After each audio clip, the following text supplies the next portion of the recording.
scene has chilled many opponents. Great to have you with us tonight. Dave O'Brien, Tim Hasselbeck, Kelsey Riggs with you. So good of you to join us. You know, Notre Dame has to contend with the earth moving just a little bit, but also a quarterback issue coming into this. And you know, Brian Kelly said this week, it's time to get it down to one guy. Yeah, and they need to. This environment is crazy, Dave. And as an opposing quarterback, to communicate in this environment is a huge, huge challenge. All right, this week, Kelly talked about it, said clearly we can't continue down the road of who's the flavor of the week here.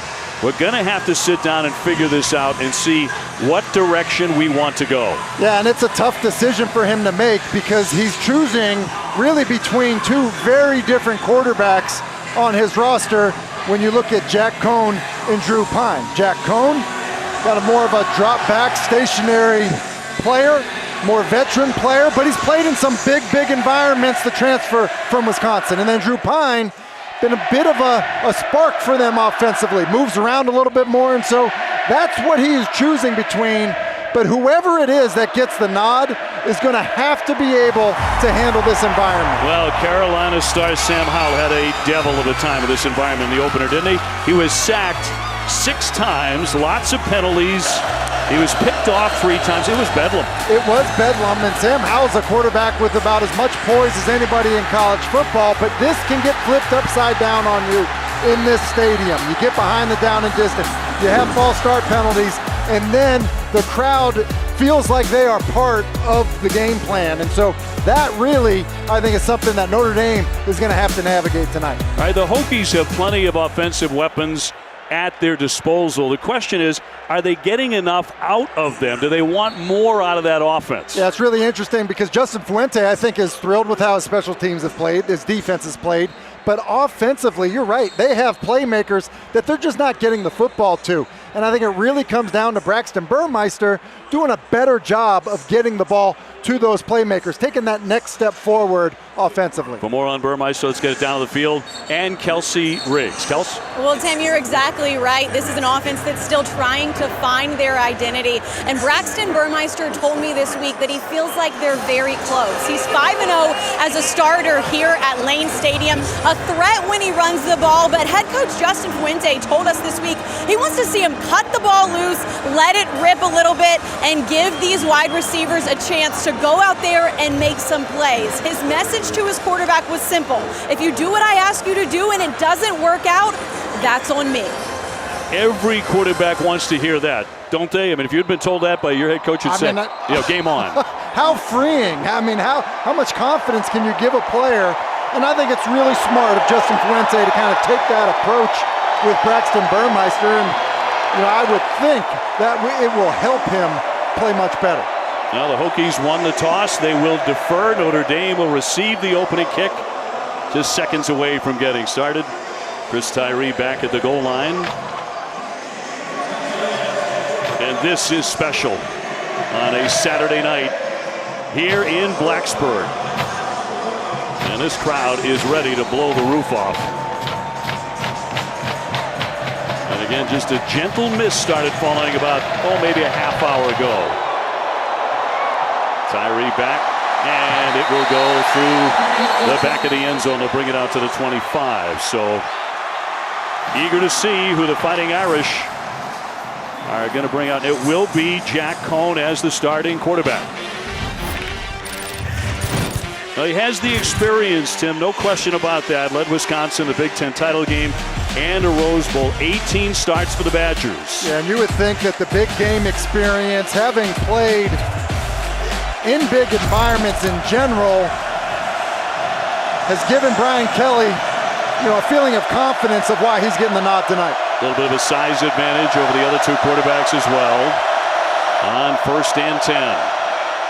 They're going to hand off immediately here to Chris Tyree, who ripped off a 55-yard touchdown run against Toledo. He'll pick up 3 on the first carry. And just to kind of finish up quickly on Cohn as he's the starter here, I really get the sense that Brian Kelly is looking to stabilize the offense, not necessarily get a spark for the offense. I think they feel like they can be close. Kyron Williams also in there at the back. Cohn's going to fire, and quickly he'll connect with Williams, but a flag is down. Williams with the reception, stopped by Hollifield, but a flag. Ineligible receiver downfield, number 85, was covered up, went downfield on the pass. 5-yard penalty, second down.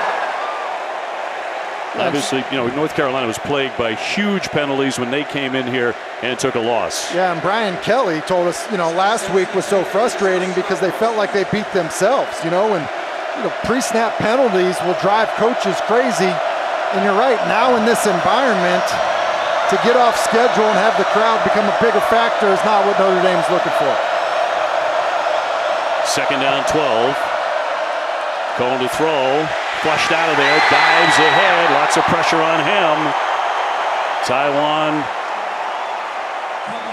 taking Cone down. McGarvey with the stop. Third down and 12. Yeah, and I think you got to be careful here if you're Jack Cones. 3rd and 12, and if you're, Tommy Rees, the offensive coordinator, the kind of situation you want to put your quarterback in, who's been in a bit of a quarterback controversy early on a 3rd and long. They put Austin in motion. Cone, pressure again, and down he goes.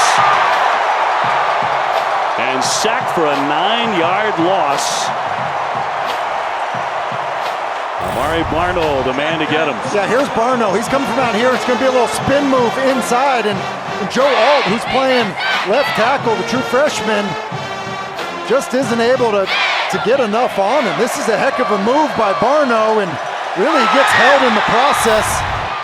I think Notre Dame felt like they were going to be able to match up along that offensive line, but Barno is a heck of a pass rusher and puts on a nice move there. Tavion Robinson going to try and run it out of there. Got across the 40-yard line, but not much. Punt of 47, a return of 4. And here come the Hokies. Braxton Burmeister. He is 5-0 here at Lane Stadium.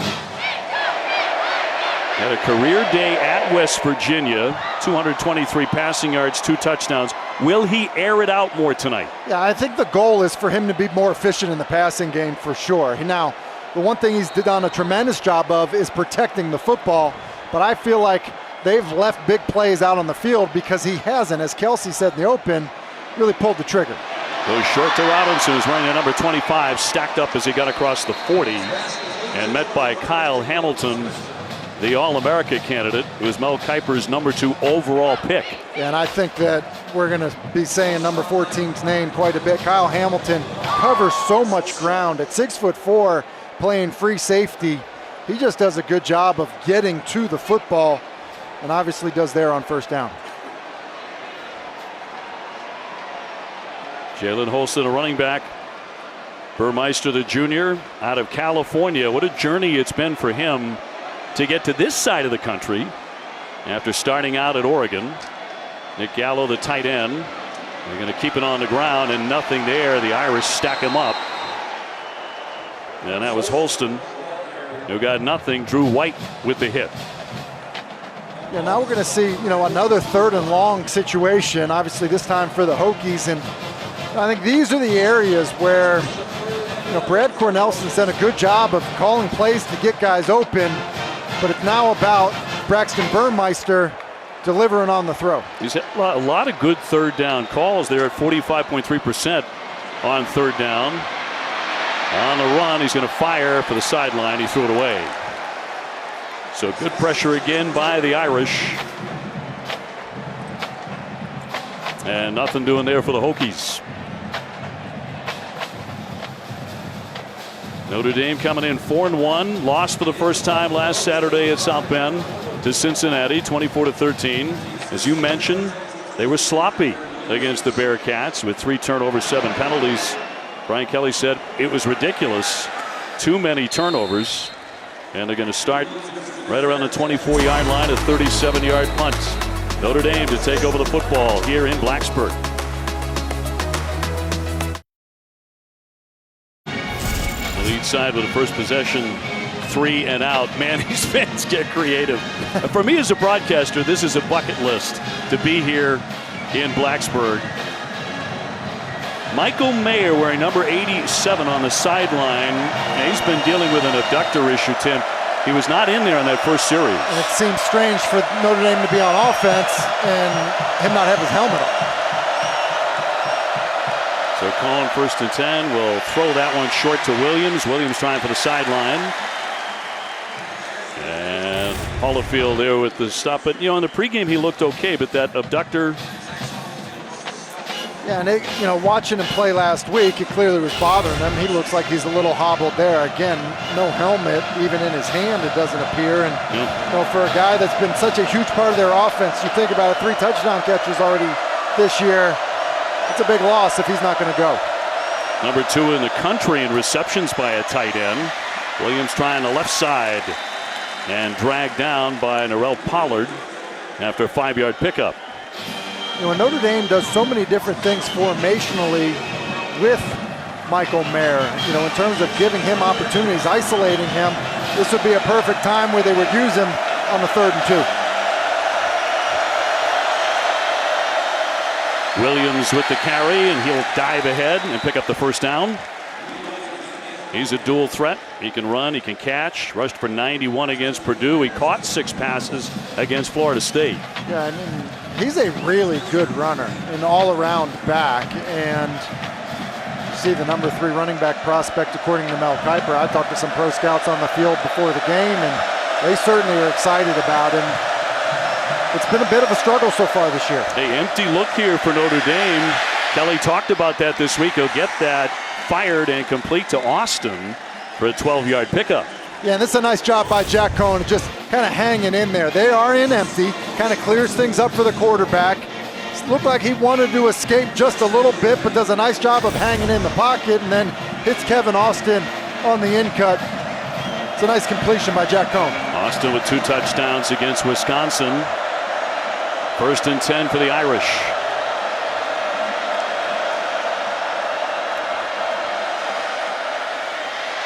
Williams again, but he's going to be tied up. Got nothing there. Jermaine Waller, very tough on that corner. It's a really good play by Jermaine Waller. He's the corner at the top of the screen, and he just is able to slice under and beat the pulling guard, Correll, who's coming around there, and that's a really, really nice job of your corner in run support. 2nd and 10. Williams again, a running back. He'll take it. Bit of a hole opening up as he gets across the 50-yard line. He'll gain 4 on that carry.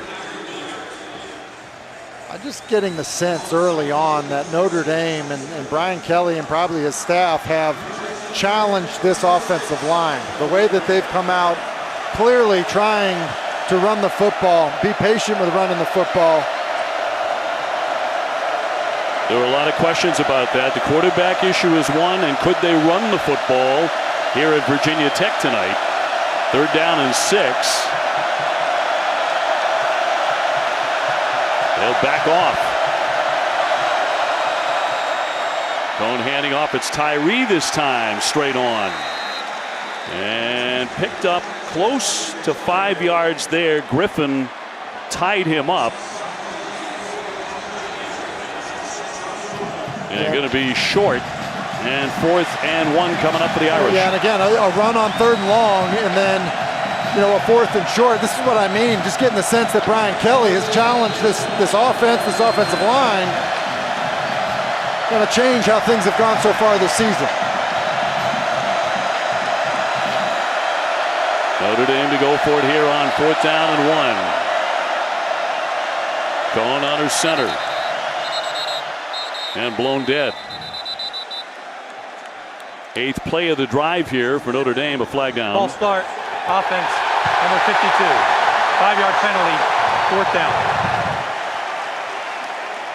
Yeah, now you have to punt, and this is, I think, what the fans feel. You see the left side of the screen, the left guard, Coral, just jumps off sides as Dax Holyfield is trying to blitz into the A gap, and this is the type of thing that I think makes a crowd feel like they are part of a football game. It's 4th and short, they're screaming, going crazy. It gets the offense to jump off sides. and now they're punting the football back. Jay Bramlett, who boomed one 72 yards against Wisconsin. Robinson will let that bounce and off into the end zone. 49-yard kick. Fuente, his defense, stout early. 0-0 game. ACC Network Primetime Football is presented by Geico. Save even more when you bundle home and car insurance. Tremendous crowd here in Blacksburg, as is always the case. Taco Bell welcomes you to the Liv Moss Student Section of the Year contest. Use hashtag Student Section Sauce to get the committee's attention, and go to ESPN.com/Taco Bell to see how your school can compete. Maybe already a major factor in this game. What a bad penalty for Notre Dame. Well, I mean, terrible penalty. You're going for it on 4th down. The penalty forces you to punt, and well, now all of a sudden, instead of keeping the ball and getting into Virginia Tech's area, Gallo gets a little jump pass from Burmeister. You talk about an athletic play there. And that could have gone absolutely nowhere. Winds up picking up 15 yards. That's the best way to describe it, Dave. It was an athletic play. You just look at it, kind of gets stuck with the football as, gets some pressure inside, and does a great job of just finding Gallo, who ends up being uncovered. Nick Gallo, one brother, PJ, played tight end at Maryland. His older brother, Eric, was an offensive lineman at Virginia Tech. Going to keep it on the ground. But a gain here out of Blackshear. Stopped by Bertrand. That's a 7-yard pickup. This is a good job blocking up front. Brock Hoffman, the center, gets a great block. And, Raheem Blackshear's got plenty of room to run. And I think Justin Fuente felt like their offensive line would be able to hold up and get movement in the running game. Connor Blumrick is the new quarterback, the junior from Texas. He's going to take over, at least for the moment, for Burmeister. And takes the snap. He's going to run it. And he's going to pick up a first and extra. He's going to gain 17 on that carry. Yeah, and they feel like he's a good runner. At 6'5", 215, he covers a lot of ground. It's just quarterback sweep, almost like student body left. He does a good job of getting inside the block of Lasita Smith and getting up the field. 1st and 10. And Tech moving the chains here. Trying to get on the board, about 5.5 to go in the first quarter. Burmeister back in. Julius, the tight end, in motion. He's going to look to throw. Trying to hit a receiver, and he will. He'll get Trey Turner on that sideline for a big gain that goes for 18. It's a really nice job by Braxton Burmeister. He's got off coverage, and Turner is going to run a little shake route. Post corner, and he does a good job of getting the football out on time. Missing outside, and if you get that type of off coverage with these receivers, I do think both Robinson and Turner are good enough to make plays like that. 1st and 10.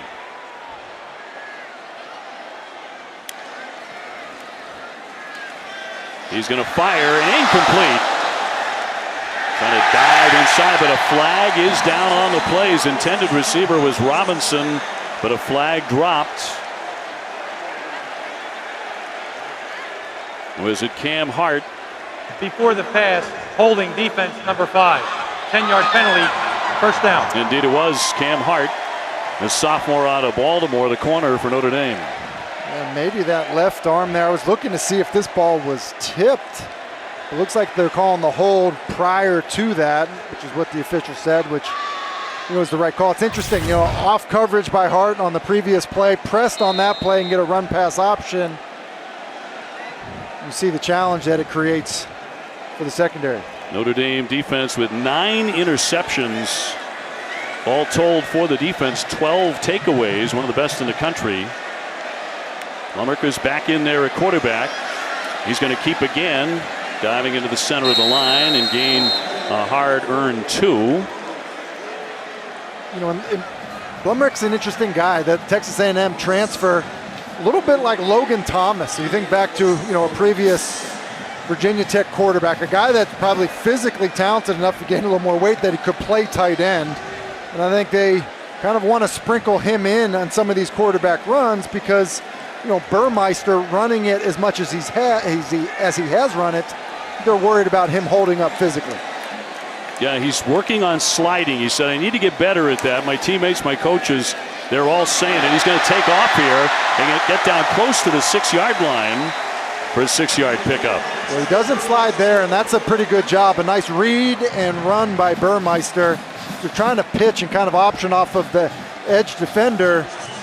But you see his quickness, too. I mean, he is a slippery, elusive runner with very good speed, and got a glimpse of it there. Spotted at the 7, so 3rd and 3. King back in at a running back. This will be the 7th play of the drive coming up for the Hokies. Trying to punch it in. Looking for their 4th win. And their 2nd in the ACC. Handoff for Blackshear. Bouncing outside. Now cuts back in. Still working. He dives into the end zone. Outstanding determination by Blackshear as he scores the touchdown. Able to keep on churning and found the end zone for Virginia Tech.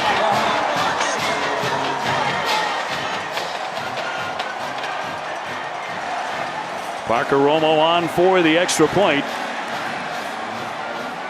And the Hokies tonight here in Blacksburg drawing first blood against Notre Dame. And he will stick the extra point to make it 7-0. The Hokies get on the board first. Raheem Blackshear bottled up at first, but does a great job of sticking with it, punching it into the end zone.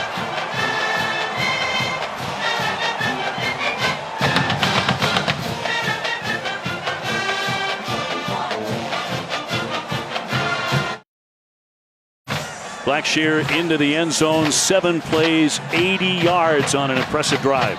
It's a really impressive drive, and good to see, if you're a Virginia Tech fan, to see Braxton Burmeister make some pretty good plays in the passing game. It'll come out to the 25, and that offensive line was outstanding. Yeah, and that was the key here, especially with a slow developing play. Lasita Smith and Brock Hoffman do an excellent job of working up because Drew White is going to blitz, but they basically stone it, which is why when Blackshear, escapes outside, it's there, and then it's Parker Clements, the freshman tackle, blocking down the field with Tavion Robinson, just sustaining blocks, which allow Blackshear to bounce it. So it's a heck of a job of everybody kind of getting involved, blocking up front to allow Blackshear to bounce it and find the end zone. Hey, those tackles go 6'7", 6'9". They're gigantic. A cone back in, quarterback. They're going to hand off here to Logan Diggs. He gets his first carry and picks up 3 yards for the Irish. Hokies, of course, defeated number 10 North Carolina. They got on top in that game, 14-0. And the Hokie coaching staff believes that's what really kept this great crowd in it all night long. Yeah, and I think it's a great point. Sometimes crowds will get tired. They'll be excited at the beginning, but maybe disappear if it's not a close game and then come back in the 4th quarter. That didn't happen week 1. Cohn's going to roll and fire that one out of bounds. And good pressure by Barno again. And as you said, we're going to be calling that name quite a lot tonight if the Virginia Tech defense has a big game. He's a really unique player. 6'6", 245. He's so long, plays with great energy. He's got good pass rush moves. We've already seen him have a pretty significant impact on this football game. Crowd wants to make an impact here on 3rd and 7. They know how to do it.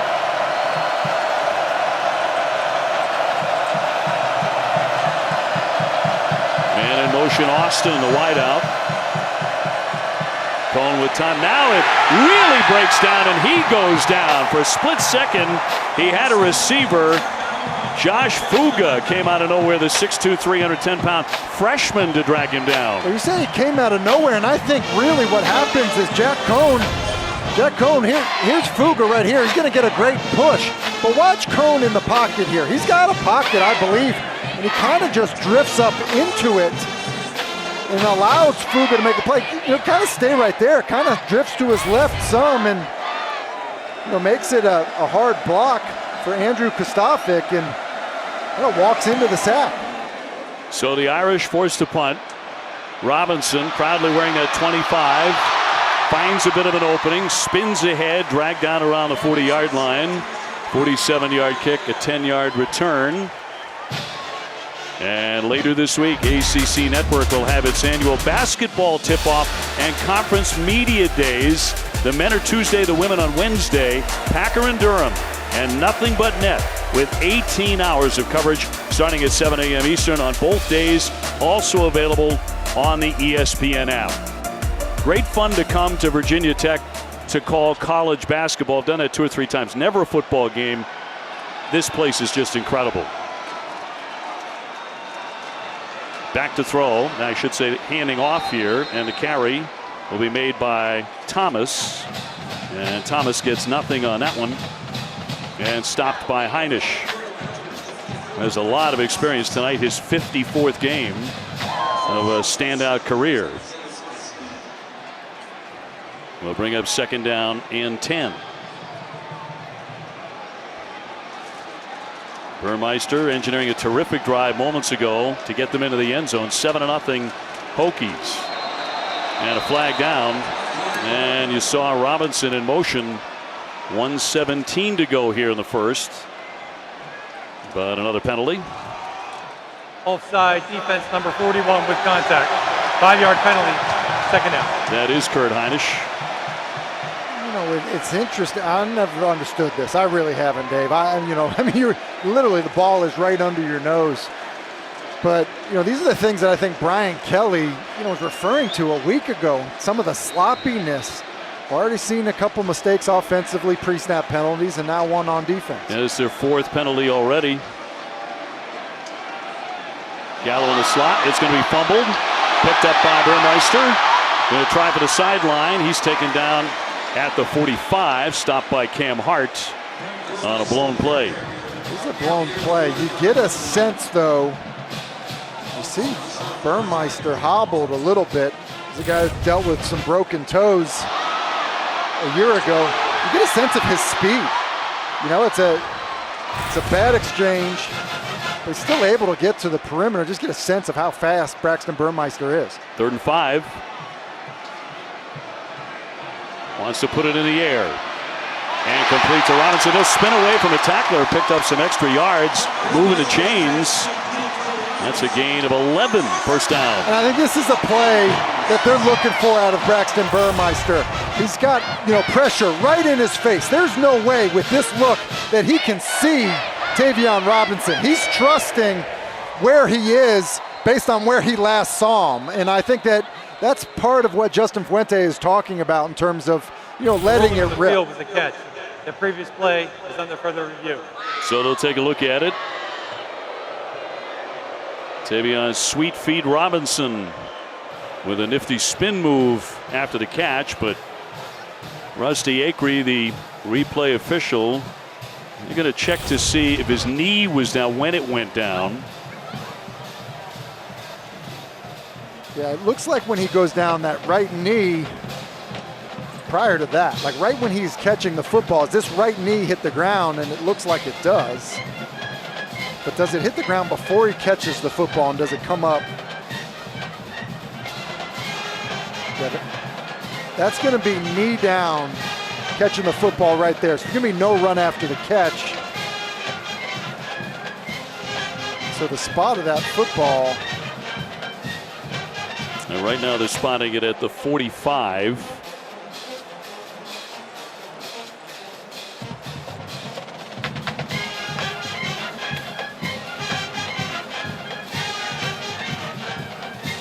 And making the first down. Take a look at where he was. So it looks like it's about the 49-yard line. And so, he gained another 4 yards on the run after the catch. I mean, to me, that is 49-yard line. If we can go back to see where the line to gain was. So 9 seconds to go here in the first quarter. Right now the ruling on the field is down at the 45. The line to gain was the 50. Yeah, and so, listen, it's smart for them to look at this because it is close in terms of the line to gain. But that ball is caught across the 50-yard line, the 49-yard line, which will result in a first down. It'll cost, the review will cost Virginia Tech 3 yards, but it's not going to impact the first and 10. After further review, the receiver's knee was down at the 49-yard line. However, it was enough for the line to gain. First down.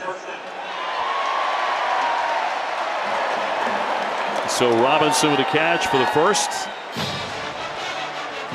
And Virginia Tech on top of the Irish 7-0. And I'm 1 for 1 on review. We keep track of those things, believe me. Of course, Virginia Tech nearly pulled off a road upset of the Irish last year. They lost 21-20 at South Bend. Ian Book leading Notre Dame in an 18-play, 87-yard game-winning drive in that one. They're going to let it run out here. So that's the end of the first.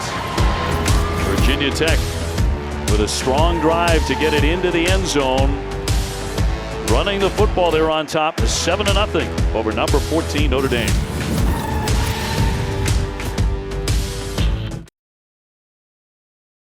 Welcome back to ACC Network Primetime Football presented by Geico. Lane Stadium, Blacksburg, Virginia. Virginia Tech and Notre Dame. ACC Network Primetime Football. Great to have you with us. 7-0 the Hokies. And they have the football. Burmeister testing out what might be a sore leg. Didn't look bad there. On the carry, he'll gain 6. Yeah, on that, bad snap that they had earlier, he took off and run. Just looks like he takes a shot to his quad and, was a little hobbled when he got up. During the break, was kind of stretching that quad out. And because he's such a threat as a runner, as we just saw, it's something to just keep an eye on as he comes out now. Connor Blumrick back in there. So he's been in there for 3 plays. Robinson in motion. Blumrick, the transfer junior from Texas, who played in 18 games at Texas A&M. It's going to be Turner trying for the sideline, tried to bust free, certainly got the first down. He'll gain 11. And just a convoy in front of Trey Turner. I feel like these receivers, they're trying to get him the football more, handing it to him, especially a guy like Turner, not a bad idea. And it's Holston and Tenuta leading the way. There's a convoy of blockers for Trey Turner. Burmeister returns. First and 10. Hokies driving it again. And Turner a little bit shaken up perhaps. Standing now, very good sign. Burmeister will fire it right into the deck and incomplete. Intended for Keyshawn King. Turner's such a key man, top target certainly among the wide receivers. He's number 1 in receptions. He's really a nice all-around player. He's really good in the slot. He's got an outstanding feel. He's good when he plays outside. We saw what he could do on kind of a jet sweep. Getting a nice 1-2 punch they have with he and Tavion Robinson. So yeah, he's had 3 career 100-yard receiving games. Second down 10 for the Hokies from the 32. And we'll keep it on the ground again. And straight on it was King. A 3-yard pickup. Virginia Tech's used a lot of backs, and we've seen Holston, we've seen Blackshears, Keyshawn King, who had a very good freshman year. Last year was not as good. And a lot of people could say that with the uniqueness of the season, but rolling in a bunch of different backs. That'll be Raheem Blackshear here. He has rushed for 3 touchdowns this season, so this is the 8th play of the drive. And a key call here for Burmeister at 3rd and 7. Wants to put it in the air. Now he's going to tuck it and run. Going to keep on running across the 20 as he steps out of bounds and picks up a first down. Boy, he can really break your back. with his ability to do that. Yeah, and that's, demoralizing for a defense on a designed, pass play to have a quarterback run. It ends up being an excellent job by Dwayne Lofton, who's going to come in kind of on the right side of your screen. You can barely see him. He runs a shallow cross, but then he decides to pick up and block, and really, Lofton is in the game because Trey Turner is out of it. Burmeister playing a very confident first half. Gets him to 19. Blackshear into the pile ahead. They keep on pushing. And he'll gain 3 yards. The stop by Bertrand, who came into the game anyway with 48 tackles. Top 20 in the United States. And Turner has returned. So very good sign for the Hokies. Trey Turner, the 6'2 junior. And a man down, that is Jacob Lacey, the nose guard. And grabbing at that knee. 11:45 to go in the first half. Jacob Lacey headed for the tent, but I got to tell you, we're overjoyed to be able to say that watching the replay of that potential injury. Yeah, a lot of times linemen, both offense and defensive linemen, get rolled up on. It looked ugly. Good to see him walking off. So 2nd down 7 for the Hokies. It's going to be Turner again. Turner trying to make a move, gets the sideline, trying to get to that pylon, trying to drag that foot, and he stepped out. Unable to get into the end zone, but a heck of a run for 15. And they're going to go quickly here. 1st and goal. From the 2, trying to punch it in. On the carry, once again, it's Blackshear, and he's denied. Yeah, it's a good job. A little touch pass to Trey Turner, and then it's really good blocking on the perimeter. I thought initially he maybe was close to getting in, but clearly steps out of bounds with that left foot right there on the 1 yard line. And then sometimes going too fast, you can have the defense lined up incorrectly. It can maybe not work to your favor. And now new quarterback. Blummick back in. On the 1 yard line. 2nd and goal. Blumrick will keep it. Running away from pressure to the end zone and overthrown incomplete. And the pressure brought by the Irish. And you got to think those things are almost just tendency breakers. Not that they don't think it's a play that can score, but Blumrick, who's really come in as a runner, and that's what he's done, whether it's the West Virginia game or whether this game tonight. Just so you're not running the football every time he comes in the game, but Notre Dame does a good job of covering it up. Lacey headed for the locker room for the Irish. 3rd and goal.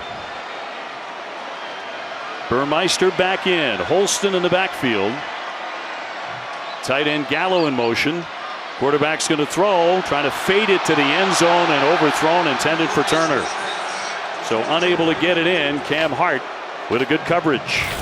Yeah, and it's really just, he's kind of faking a slant. He's really running a fade, just trying to sell the inside move, and the ball's really not close by Braxton Burmeister. And,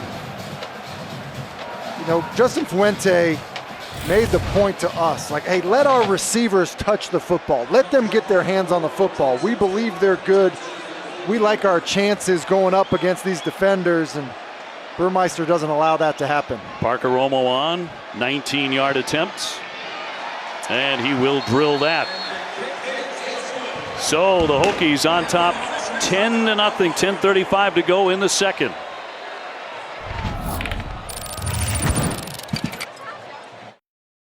So much talent in both of these programs. Of course, Notre Dame can boast 13 NFL Hall of Famers, most of any school. Virginia Tech right now has 21 players on NFL rosters. A lot of good players. Maybe none better than Michael Vick. Obviously, Bruce Smith, who we saw, is in the building tonight. And yeah, great tradition of football here.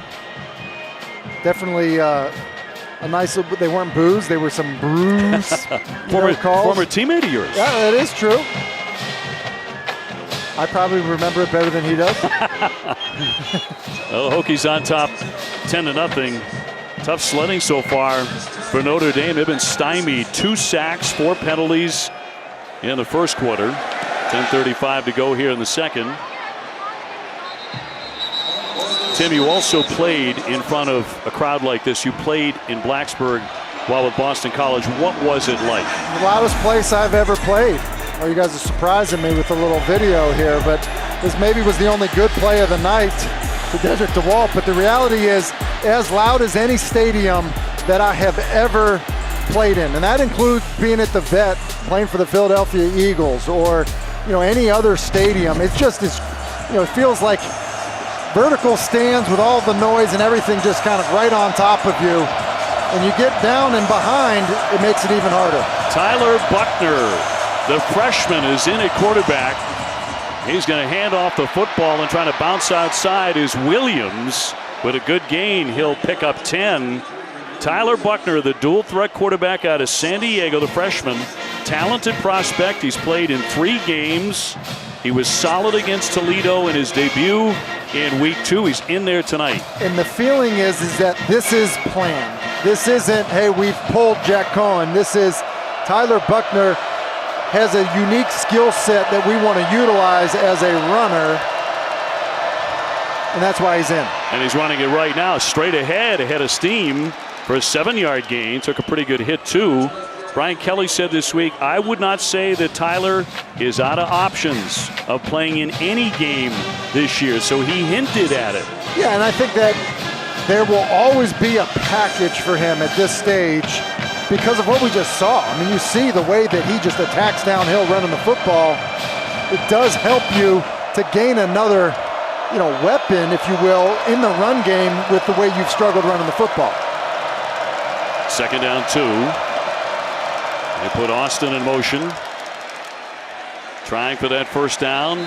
Trying to push ahead and pick up 1 yard. Yeah, a couple plays ago. What I mean about why he's in there. I mean that's it. In between the tackles run, it's a tough physical run. He's got very good speed. In situations like this, staying on schedule and getting to 3rd and 1 and having the quarterback be a threat as a runner is exactly what you're looking for when he's in the lineup. 3rd and 1.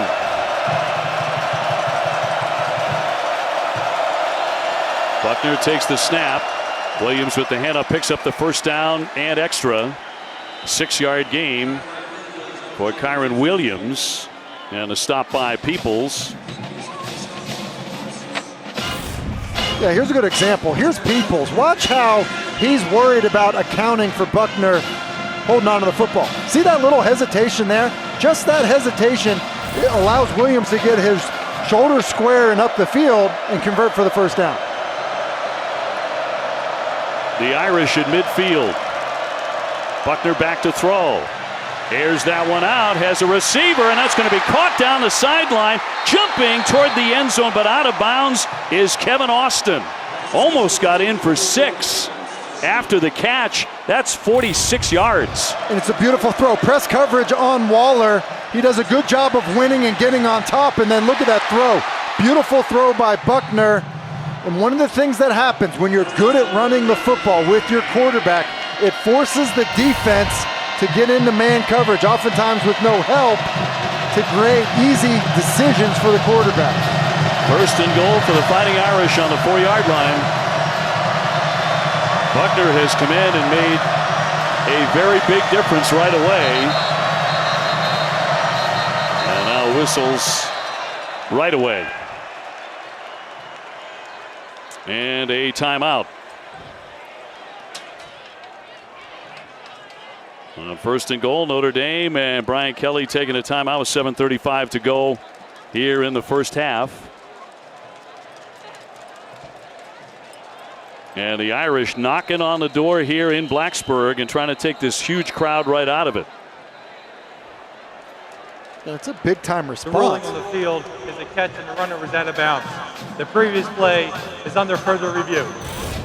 So they're going to take a look at this. Yeah, and I had a feeling that that's what Brian Kelly was so upset about because his left foot is down. Now his right foot, if the heel touches down on the ground, he clearly steps on the line.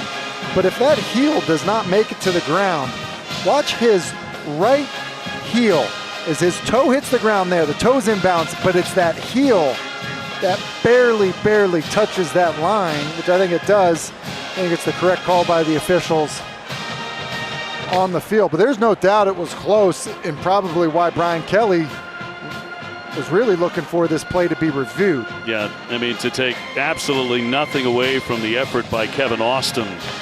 Terrific catch. Heel got the line. And stepping out right now, ruled at the 4-yard line. But you see how close it is. Oh. I mean, you know, if that heel actually doesn't make it all the way to the ground. After further review, the ruling on the field is confirmed. Notre Dame is not charged a timeout as replay buzzed down to review the previous play.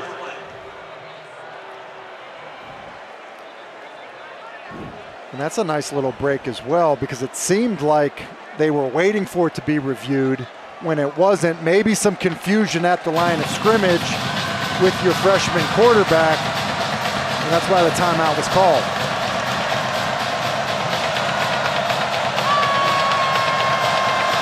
First and goal for the Irish. And by far their most impressive drive of the first half here in Blacksburg tonight.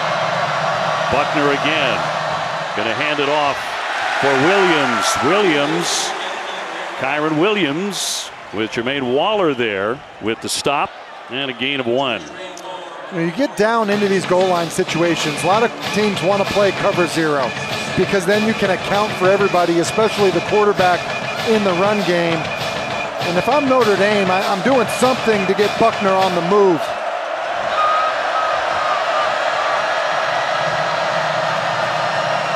Quarterback's going to keep it, finding the end zone. He's trying. He gets there to the goal line and in for a touchdown. Notre Dame strikes. Buckner. What a huge lift for Notre Dame.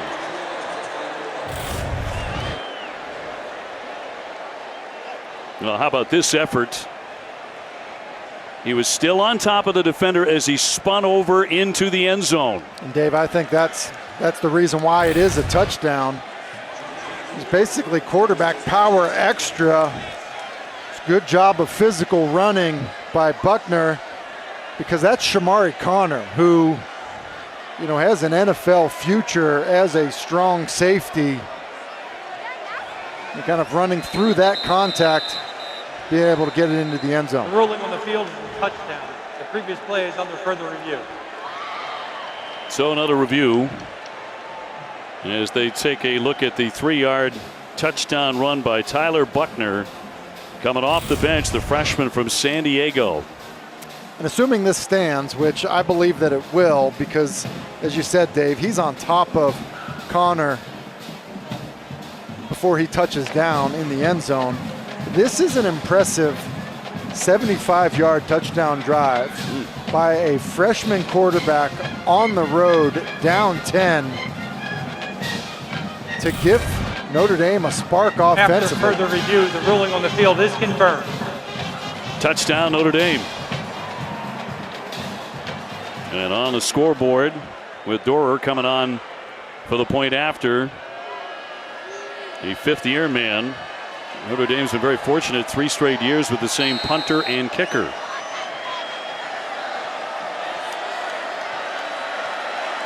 Dorer out of Charlotte, North Carolina. And trying to make it a 10-7 game, and he's perfect.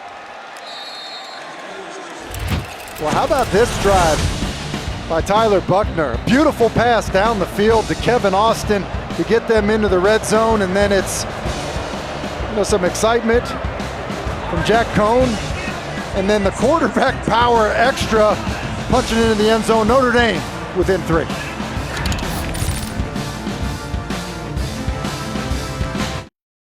Talk about something having absolutely no chance. That turkey leg there. 10-7 now, Notre Dame on the board. Like I say, don't get bashful now, buddy. Yeah, no time to get shy when you're doing that kind of damage. King's going to take it out on a kickoff across the 20, finding a little bit of room up that sideline before he is nudged out 33 yards.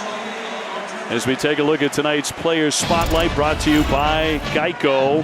Kyle Hamilton, we've been raving about him tonight, the 6'4" junior safety The number 2 overall prospect, says Mel Kiper in the upcoming draft. I mean, he's an outstanding player. The size is rare for a guy that plays safety, covers so much ground. He's really good at everything. He's great at playing, center field as the free safety, coming down and run support, plays man-to-man coverage, and really was a fine player from the moment he stepped on campus in South Bend. Yeah, 3 interceptions already this season. Had 2 against Florida State in week 1. Burmeister back at quarterback. Has time. Now he's going to roll, and he's going to throw it out. So had a few moments there, and for more on Hamilton, let's toss it down to Kelsey Riggs. Well, guys, I got to catch up a little bit with Kyle Hamilton this week, and one of the things that he told me was, listen, I'm a confident guy, but I go out here with my teammates. I do the best I can, believe in myself, and everything else pays off. You guys are talking about what he brings to the field, but the leadership is a key part for this Notre Dame defense as well. It's a little surprising to see him not on the field, at this moment. We talked about another key guy, Michael Mayer, being out the tight end tonight. They're going to stay on the ground here, and a carry by Keyshawn King. Bertrand with another tackle. 2-yard pickup. And Hamilton's a guy that plays some on special teams, and he's back in on a critical 3rd down. I think it's one of the things that Marcus Freeman, the defensive coordinator, is probably like, look, we're going to get you some snaps, but critical down and distance. Need 14 back out there. Burmeister facing 3rd down and 8. Coming up on 6 minutes to go here in the second. And as anticipated, a tight one here at Lane Stadium. Burmeister looking downfield. Here they come. On the run. Gets away. Can't get away twice. Big chase there by Isaiah Foskey, who came in with 5 sacks on the year. And that's going to lose 9 yards. Just look at the absolute effort. Foskey is going to come from over here. We don't see him just yet, but he's going to come in from the screen over there. Well, he's going to loop around. That's where he came from. But watch him track this down. Just awesome effort in pursuit of the football, and actually rips at it and nearly gets it out. Tagovailoa Amosa also in on that play, as Williams will down it. 46 yards on that kick. Our Bojangles' big moment of tonight's game. Well, it has to be Buckner coming in the football game. That's the big Bo moment, because he came in and really lit a spark for this Notre Dame offense. Really doing it all. Run on early downs, then an outstanding throw, and then obviously the tough goal line run. And it's why it's probably no surprise that he is still in the game at quarterback. Strong runner, too. 6'1", 215, the freshman. Puts Tyree off his right shoulder and hands it off to Tyree. Got free for a moment, the center of the line, and a 6-yard gain for the Irish. And Keontae Jenkins tied him up to bring up 2nd down and 4. Under 5 minutes to go before the break. And they go empty again. Yeah, and empty is a unique formation as they motion, because the quarterback is such a threat as a runner. Going to throw it short and off the fingertips of number 25, Chris Tyree.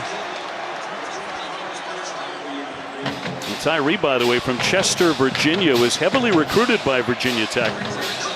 Justin Fuente was asked about this week. He said Chris is just an awesome young man. He went to South Bend.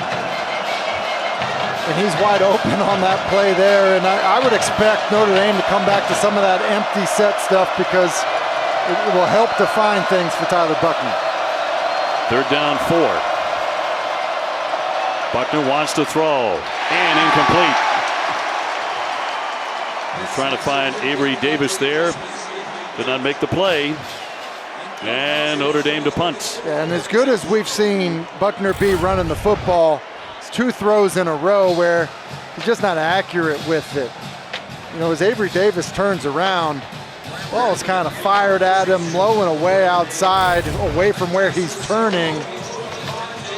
And some of those routine plays in the passing game, need to be made for Notre Dame's offense. Tavion Robinson given the honor of wearing the Beamer number this week, number 25. He's back ahead to the 25. Going to let that bounce. And it'll keep on bouncing for the Fighting Irish inside the 10-yard line. Good kick, 56 yards. 10-7, the Hokies.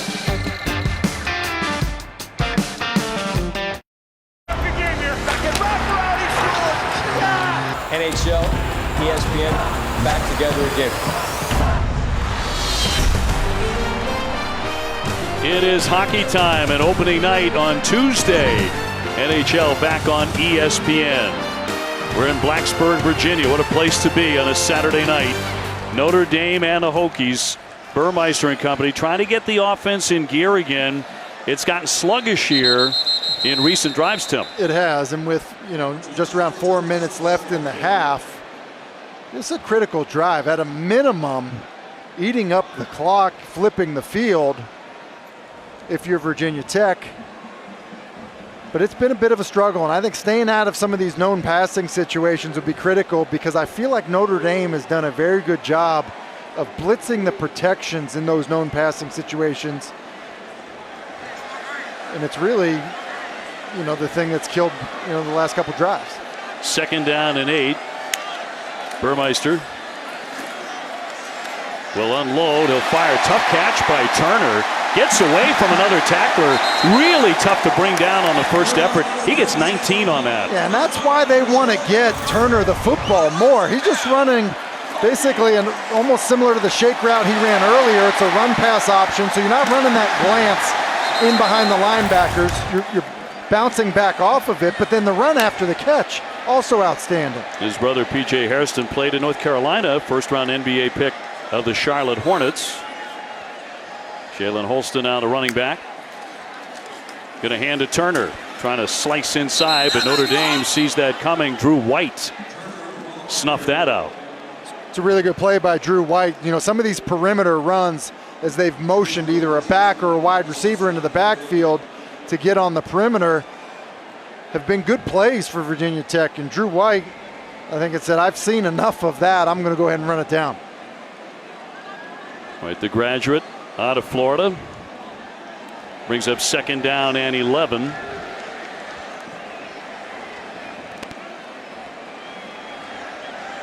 the clock continues to wind at 2.5 minutes to go in the first half. Burmeister, good pocket protection, now steps up to run. Going to keep on running, and he'll step out. I'd like him to protect himself like that more frequently and not take the big time hits. Foskey chasing him out. Yeah, and what's interesting is we had that shot of Justin Fuente earlier. I think he's looking up at the clock, and I think he's trying to kind of slow this down a bit. And if you are going to give the football back to Notre Dame, if you don't convert here, obviously do it with as little clock left for Notre Dame's offense to work with. Well, 3rd and 8. Trying to keep this drive alive. Burmeister throws, and a tough catch it would have been. Incomplete, intended for Caleb Smith, but incomplete, and it was Hamilton with the coverage. Yeah, and Caleb Smith is just running right down the middle versus cover 2 when he's going to be open. The safeties, end up splitting wide, and it's Kyle Hamilton running underneath. If that ball is just thrown a little bit further out front and higher, not only are you have the first down and completion, but also some room to run afterwards. Going to be down there around the 20-yard line by Williams. A 49-yard kick. And coming up on the PNC Bank halftime report with Jordan, Eric, EJ, and the coach, they'll get you all up to date on the college football action today. In the ACC, Wake remaining undefeated, and Mac still winless against the Noles. And we saw North Carolina unleash their offense against Virginia. That was their best game of the year. Of course, they lost right here. Yeah, and it's kind of crazy what we've seen in the conference in general. And I think, an interesting thing in this situation, I have to say I'm a little bit surprised in a 2-minute drive situation that you end up having Buckner as the quarterback and not Jack Cohn. Did the clock run? 1:35 to go, first down and 10. But Kelly upset. Notre Dame with the football. Time to do something here. Working from the 20-yard line. Buckner has taken over as the quarterback here in the first half in Blacksburg. He engineered a terrific drive and scored on a 3-yard run himself. He's going to keep it now. Looking for the sideline, and he'll step out. And pushed out to bring up second down, a 4-yard pickup. It's a good thing Barno is there because there was a lot of room to run for Buckner, and Barno's athleticism just ends up being kind of the key to keep that from being a huge pickup. Notre Dame with 3 wideouts stacked to the right side. Buckner's going to fire over the middle, and that's going to be caught by Davis. Davis dragged down at the 40-yard line. Notre Dame with a big strike of 36. A huge strike, and really good job with your eyes by Tyler Buckner. Good accurate throw to Avery Davis, and Davis, I thought for a second if he's able to break that tackle was going to end up scoring. Tate Daly able to get him down. First and 10, working fast. The carry is Williams, and the stop by Connor. You see, just working in the slot, just a lot of room to work on that previous play for Avery Davis. Good throw. 30-second timeout. What's encouraging about that throw right there, Dave? If you go back to the previous drive, I thought Buckner just squeezed it too tight a couple times. The second and fourth throw, the third and fourth throw. We saw the conversation with Brian Kelly kind of talking to him calmly, talking to him, between series, and then to come out, quarterback run, and then nice throw there to give you, your offensive team a chance at the end of the half. Pretty good response by the young quarterback. Brian Kelly, by the way, passed Knute Rockne as the winningest coach in Notre Dame history when he beat Wisconsin on September 25th. Kelly now stands alone as the only Irish coach to post 6 seasons of 10 wins or more. It's really, let me just look at this, 106 wins as a Notre Dame head coach. Obviously, there's a lot of pressure on a few positions in all of sports. I think head coach at Notre Dame, the quarterback at Notre Dame would be at the top of the list, and there's no doubt that Brian Kelly done a nice job in his tenure as the head coach. He really has. Just over a minute to go here in the first half. Buckner trying to keep them driving here. Williams still on his feet, will scamper out, and he'll pick up 3. You just see the ability of Kyron Williams, how elusive he is. It just, the year hasn't gotten off to the start that I'm sure he thought that it would, but with so many changes along the offensive line, I think we'll see better days ahead for him. Very capable of breaking off a backbreaker. Buckner throwing long, and overshoots his receiver Austin, but there is a flag down, dropped at the 20-yard line.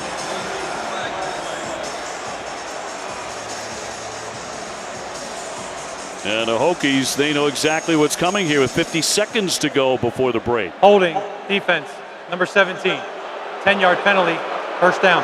And Tate Daly is playing inside of Kevin Austin. Kevin Austin does a good job of closing the cushion before he crosses Daly's face, and that's why Daly has got to grab onto him, and maybe ends up being a good penalty for Virginia Tech because that could have potentially scored.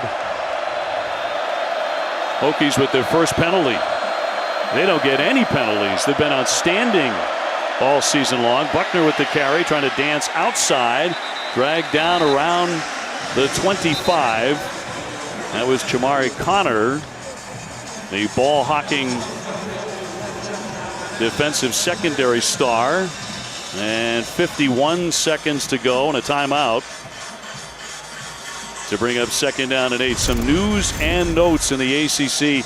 Virginia defeating Louisville 34-33. Wild one there. They trailed by 17 entering the fourth quarter. That's wild. And to think, I think Brennan Armstrong threw it 60 times in that football game, which, I think is a product of their inability to run the football. But certainly no quit in Bronco Mendenhall's team, and somewhat surprised that it took overtime for Wake Forest, but there you go, undefeated in the conference and obviously 6-0. Dave Clausen, I mean, the job that he has done there is nothing short of remarkable. I don't know if you can say enough about what Dave does at Wake Forest. He's brilliant, and his team off to a great start. They're not getting enough love.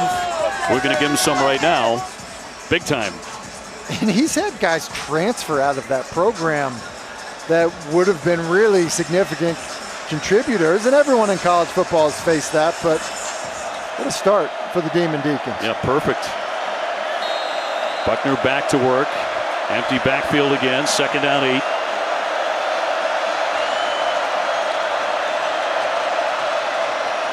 He wants to throw. He's going to hit Williams. Williams pushed out. He'll gain 8. Nasir Peoples to push him out of bounds. And I love the design by Tommy Race, offensive coordinator for Notre Dame. Get into empty, motion Kyren Williams in so that he can get a stack release to get off coverage, and you're going to get an easy free access throw, and it helps define it for your young quarterback. That's well done. Irish with another big first down on this drive. 47 seconds to go in the first half at Blacksburg. Buckner's been a huge story. The freshman coming off the bench, looking for the end zone, a fight for that, but incomplete. Intended for Austin in the corner. That's a good job of seeing it by Buckner. He ends up getting 0 coverage again. It's all-out blitz, man-to-man, no help. And Jermaine Waller does a pretty good job of playing over the top, and you have to think this would be an area where Michael Mayer would loom large, but without him in the lineup, Buckner going to have to look elsewhere. Quarterback's going to keep it, trying to bounce out. Now cut back inside, got inside the 10-yard line. Boy, Buckner, a tough runner. That's a 10-yard gain. Tough and fast, and I would have thought he maybe would have stayed outside with the potential of getting out of bounds, but you can see the threat that he adds. This has been a 2-minute drive, but my count, this is at least his 3rd design quarterback run. We talked, Dave, at the beginning of this game about how tough this environment is. It's loud, it's hostile, it's difficult to communicate, and Buckner has come in and really been the spark that Notre Dame needs offensively.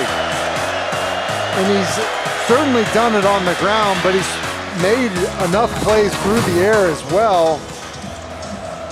And you get the feeling that this could be a situation. Look, he is the future of the position at Notre Dame. And I kind of get the feeling if he's going to play like this with how it's gone for the other guys, that he might just get it now. Yeah, the future is now. Correct. For the Fighting Irish, well, he's trying to punch it in again. Here comes the 9th play of this drive for Notre Dame. 1st and goal. Mayer remains on the sideline. That's a giant weapon. Buckner has tools of his own, though. Looking to throw it. Fires for the end zone. Touchdown! That one caught by Kyren Williams. And Notre Dame scores again with less than a minute to play before halftime. And the Irish on top, 13-10. And this is the most quiet this place has been all night. I mean, it's silent. And, a really impressive drive by Tyler. Dorr on for the extra point, and he will stick it. And Notre Dame leads it 14-10 on a touchdown pass thrown by Tyler Buckner. Well, Kyren Williams is going to run an out route, and they're rotating the coverage, Virginia Tech is, to the middle of the field, which means somebody's got to go with Williams. It's man coverage. And so, if it's not man, then there's just got to be some type of match in zone by Alan Tisdale. Whatever it is, it's a bust. You see how upset Jermaine Waller was, because that's not Waller's, zone or area to defend. And so he's furious because he's covering the receiver outside. With the outbreak from the inside receiver has got to be matched or covered by someone else, and I think it's Alan Tisdale in that defense. And Kyron Williams telling the student section for Virginia Tech, be quiet, be very, very quiet.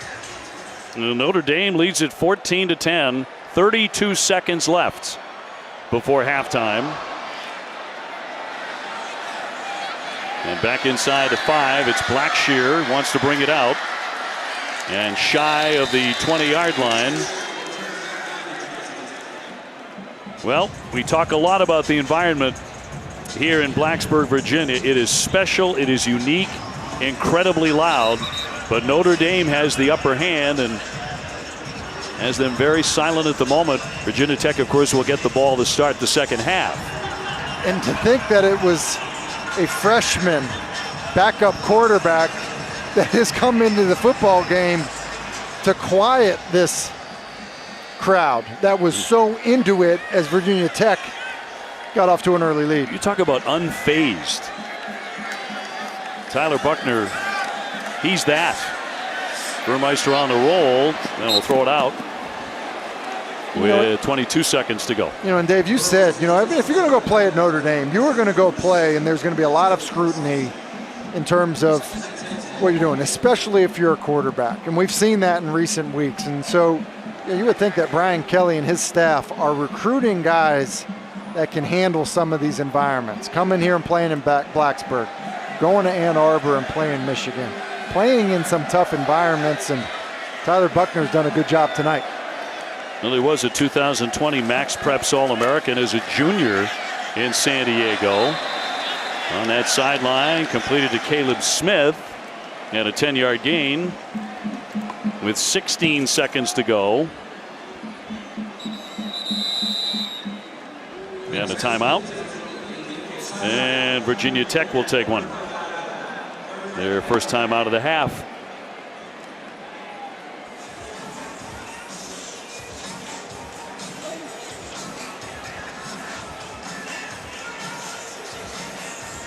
Well, certainly is the number one story tonight coming out of Blacksburg. It's Tyler Buckner, the 6'1", 215-pounder from San Diego, the freshman, coming on. And, you make a great point about the kind of kid you recruit to Notre Dame, because you're going into the most hostile environments all over the country, unlike anybody else. Yeah, and we talked at the top of the show. Think of the struggle Sam Howell had week one in this environment.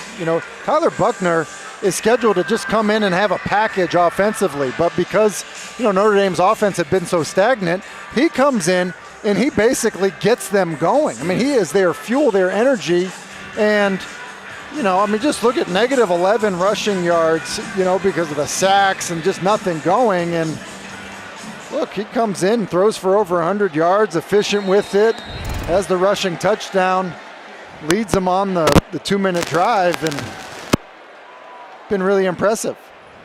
Brian Kelly and the Fighting Irish and the coaching staff have to be delighted with the energy and the production he was able to give. Burmeister rolling again. He's going to fire that one and complete. He got it to Robinson. Sweet feet with the catch and a first down for 23 yards. Well, Virginia Tech does a good job of chipping on Foskey, which allows Burmeister to get to the perimeter and then find Robinson, and a little bit of life here. Just 10 seconds to go.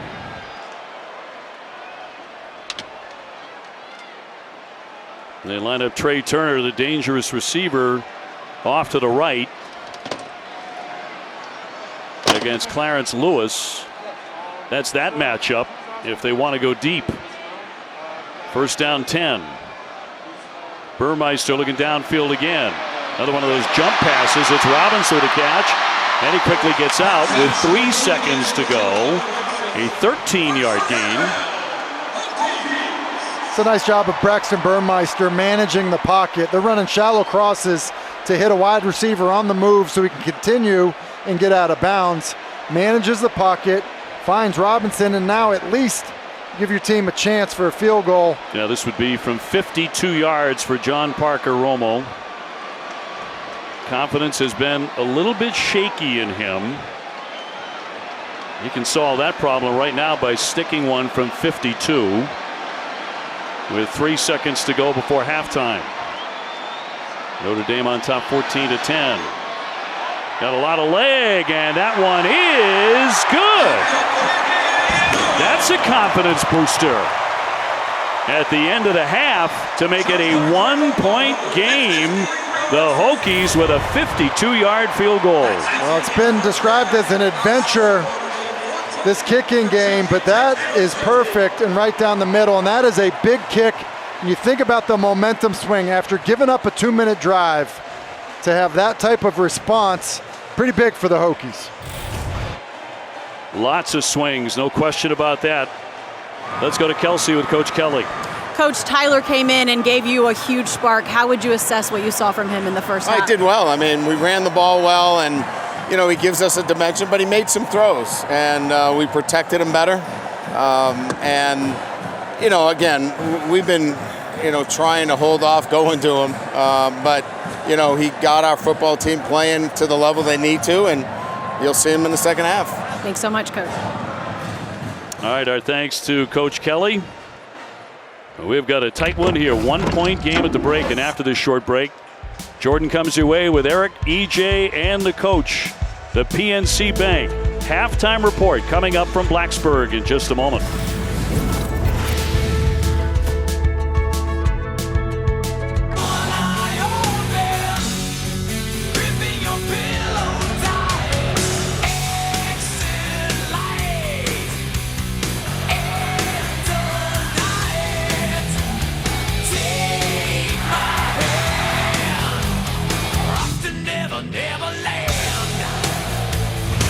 Welcome back to ACC Network Primetime Football, presented by Geico.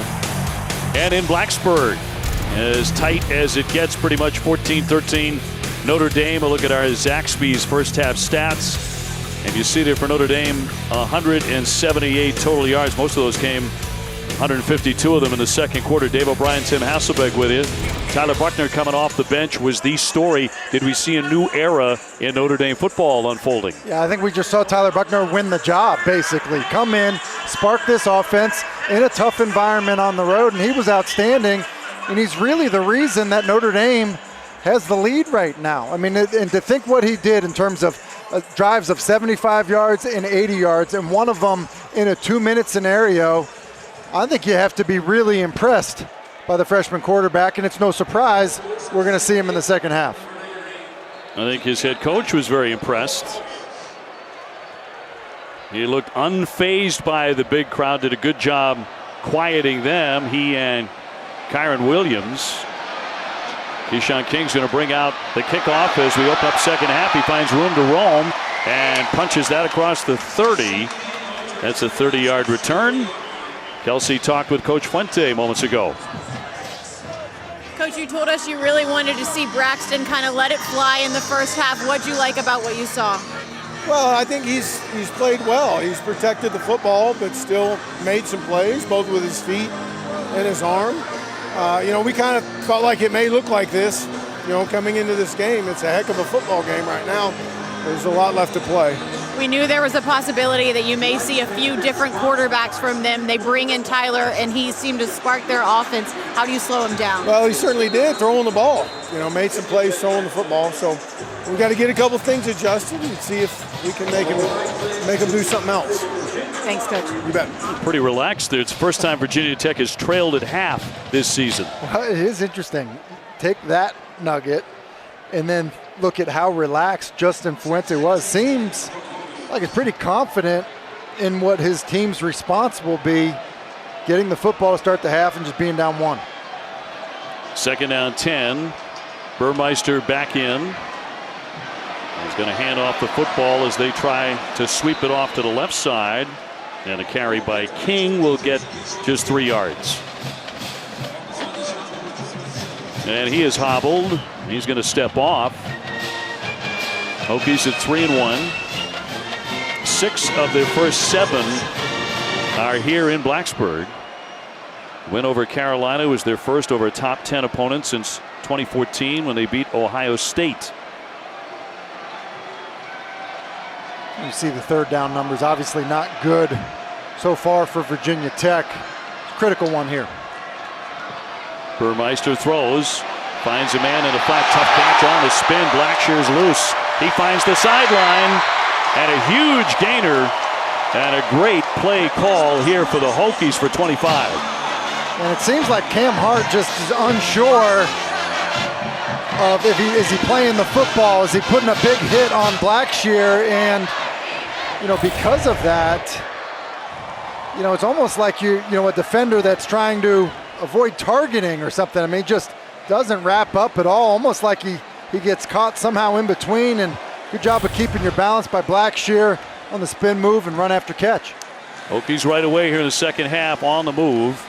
Blackshear diving in on the carry and a 2-yard pickup.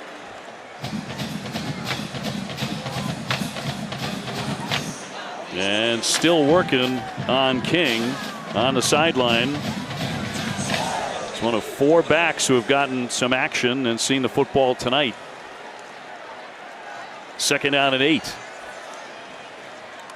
At the 39-yard line of the Irish. Burmeister with the pass, and Turner, if you let him loose, he is going to burn you. And another big gain here. Bracey finally ties him up out of bounds, but that's a 10-yarder. Yeah, it's a 10-yard gain. You're getting off coverage. Just throw the hitch outside on time and in rhythm and get the ball into the hands of Trey Turner. I mean, in some ways it's pretty simple. And it also will force Notre Dame to kind of defend the entire field, all 53 1/3 wide. I think it's one of the things that Justin Fuente really wanted to get out of his quarterback is spreading the ball out, letting guys like Trey Turner get the ball in their hands. Down to the 29-yard line of the Irish. Handoff outside again goes Blackshear. Blackshear dragged out. Stopped by Clarence Lewis, but that's an 8-yard gain and an impressive drive here. Yeah, impressive drive and impressive speed we've seen a couple times out of Blackshear. The transfer from Rutgers, really versatile player. He's a good runner, but really in space, I think, is what makes him a unique player. Very good in the passing game, as we saw earlier on that third down. Kind of one of these satellite players. You move him around, get him in space, and typically has the ability to make plays. We've seen that over the years under Cornelson, the offensive coordinator. The backs can catch the football for the Hokies. Straight ahead, big gain. Finally dragged down is Blackshear, but he'll pick up a first down. Those chains keep on moving. Drew White preventing a touchdown. Yeah, and look at the job that Brock Hoffman does, coming right at us, basically come off and then seal that block, and Virginia Tech nearly able to split it because of the patience of the runner and the blocking up front. 1st and 10 on a 15. Burmeister has them rolling on this drive. Notre Dame with a 1-point advantage. At the tight end in motion, Gallo. Once again, the back is Blackshear. He's the workhorse on this drive. Stopped by Mills, a 3-yard pickup.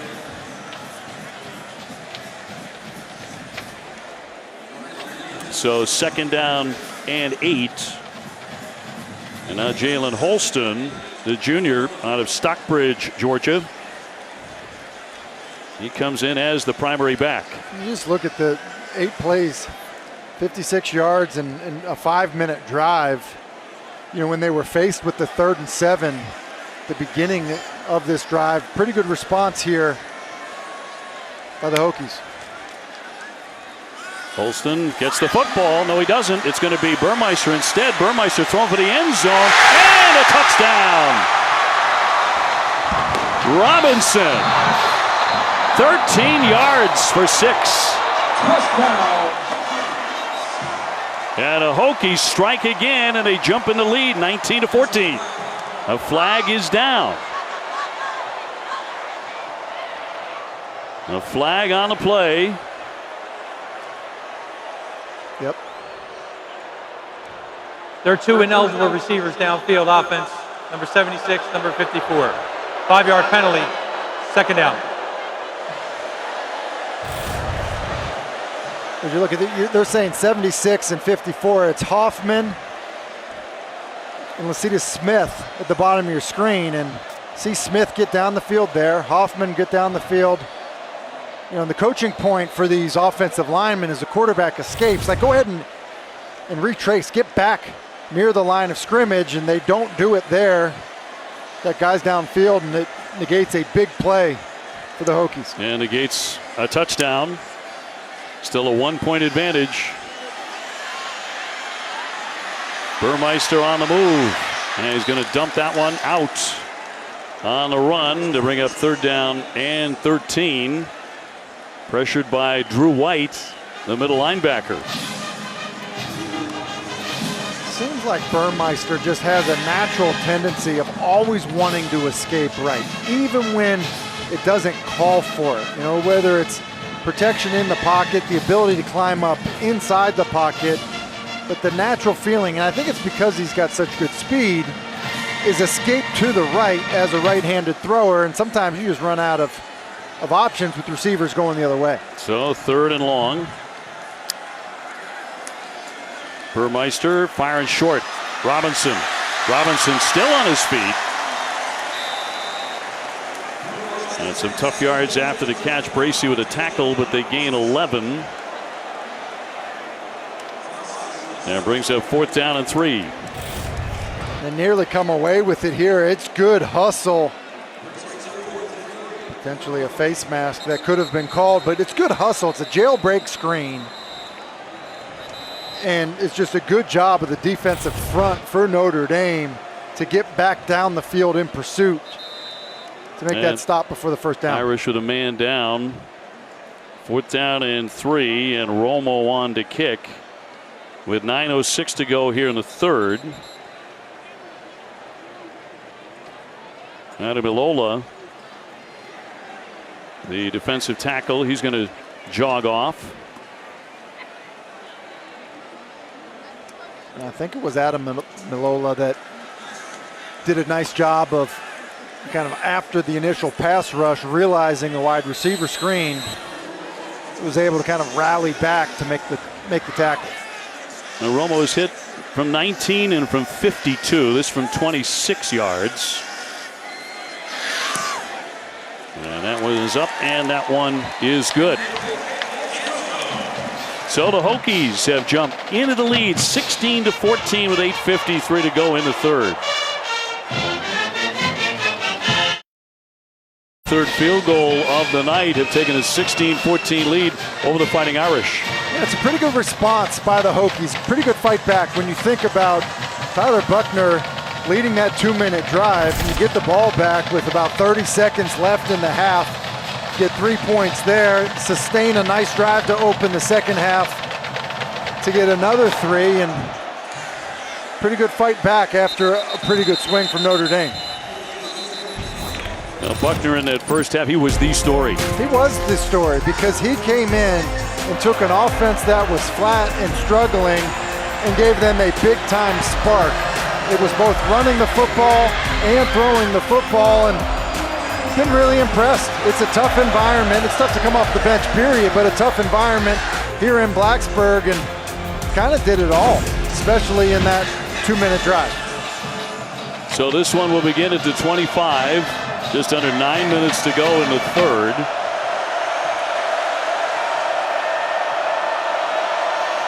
And Buckner, the rookie, out of the shotgun. And the carry by Williams. Karen Williams stopped by Hollifield, a junior out of Shelby, North Carolina. 3-yard gain. You know, it was interesting hearing Justin Fuente say, well, he made some plays throwing the football in reference to Buckner. And you know, while I think that is true, and it's clearly true in the 2-minute drive, I think the quarterback runs have really been the biggest spark. 2nd down 7.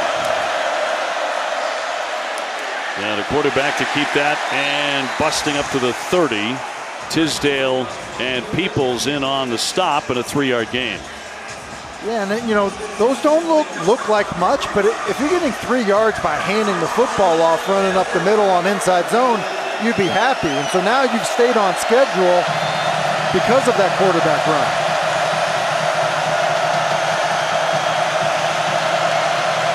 Crowd coming back to full throats.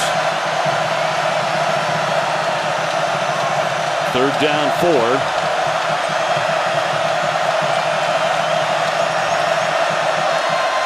Buckner wants to pass it, and it's nearly intercepted. Should have been. That was Chapman, Armani Chapman. He had it right there in his grasp. It's just a wildly inaccurate throw by Buckner, much like the ones we saw in the first half. It's a little outbreak, and I mean, it's between the 2 and the 7 of Chapman as he's looking to trap that outbreak. Notre Dame dodges the bullet. And they will punt on 4th and 4. Robinson standing back at his own 25-yard line. And going to let this one take a bounce. Going to keep on rolling. And a good kick of 53 yards. One more look at that drop. Should have been an interception. Yes, Amani Chapman between the 2 and the 7. One the Hokies are going to want back.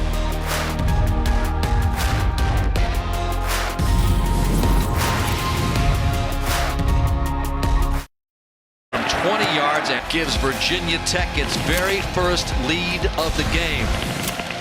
Williams turns the corner and look out. Dexter Williams in a foot race. 98-yard touchdown. Fake to Armstrong. Run, book 5. Book to the end zone. Touchdown. Not many meetings, but some great football games. A lot of good football games, close ones, tightly contested, and I think your dog is even loving it. It's impressive you've taught him how to do that stuff, Dave. Hours and hours of relentless training, but it's paid off. Quarterback will fire, and it looked like it may have been tipped as he threw that one out, and pressure by Isaiah Pryor. And again, much like we saw earlier, pressure right in his face. See, just kind of unable to follow through, and then kind of awkwardly shaking that arm. We've seen that. The quarterbacks following through, hitting their hand on a helmet or an arm. Burmeister looks to be okay. 2nd down and 10 from the 17. Burmeister will hand that one off for Holston. He's also a very solid wide receiver as well. He'll gain 2 yards on that carry.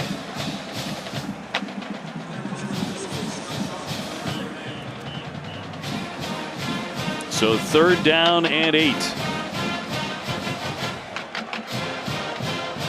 Burmeister came in having thrown only 5 touchdowns, 1 interception. But he hasn't made the critical mistake. And, you know, I think playing a true freshman quarterback with the way the offense has looked for Notre Dame, still got to be the most important thing for Burmeister. Lofton, the receiver, in motion. He's back to throw. Time to get one off. Lofton with a fight as he went out of bounds on that. And that is going to be picked off. It's intercepted. Intercepted. Quite a fight. They're still down and battling for the football. 6:23 to go in the 3rd, and interception. Now that was the ruling on the field.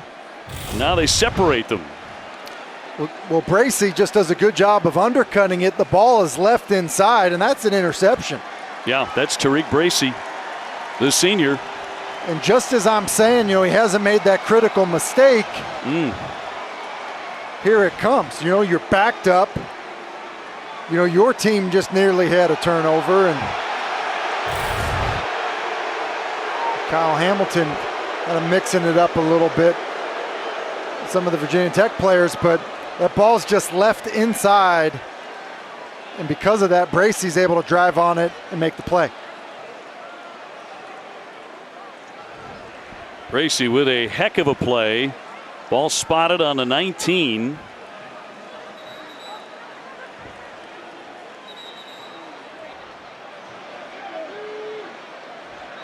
Well, they can spot it at the 29-yard line.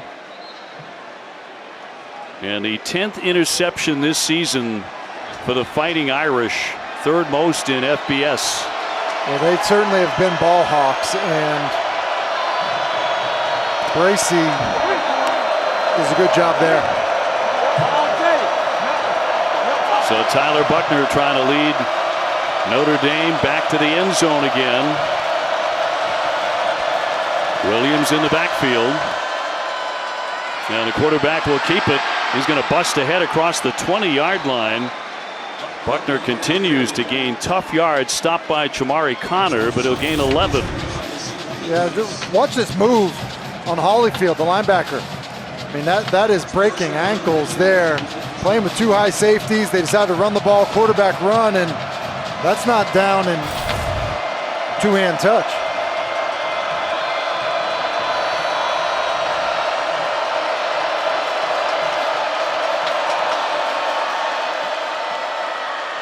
Going to stay on the ground once again with Williams on the carry. Williams bottled up by Peoples, a 5-yard gain for the Fighting Irish. After the interception, trying to turn that into more points here in Blacksburg with the Hokies up by 2.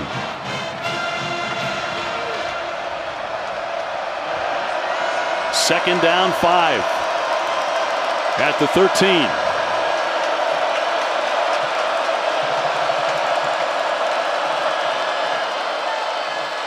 Williams on a carry to the 10. And Connor with the stop.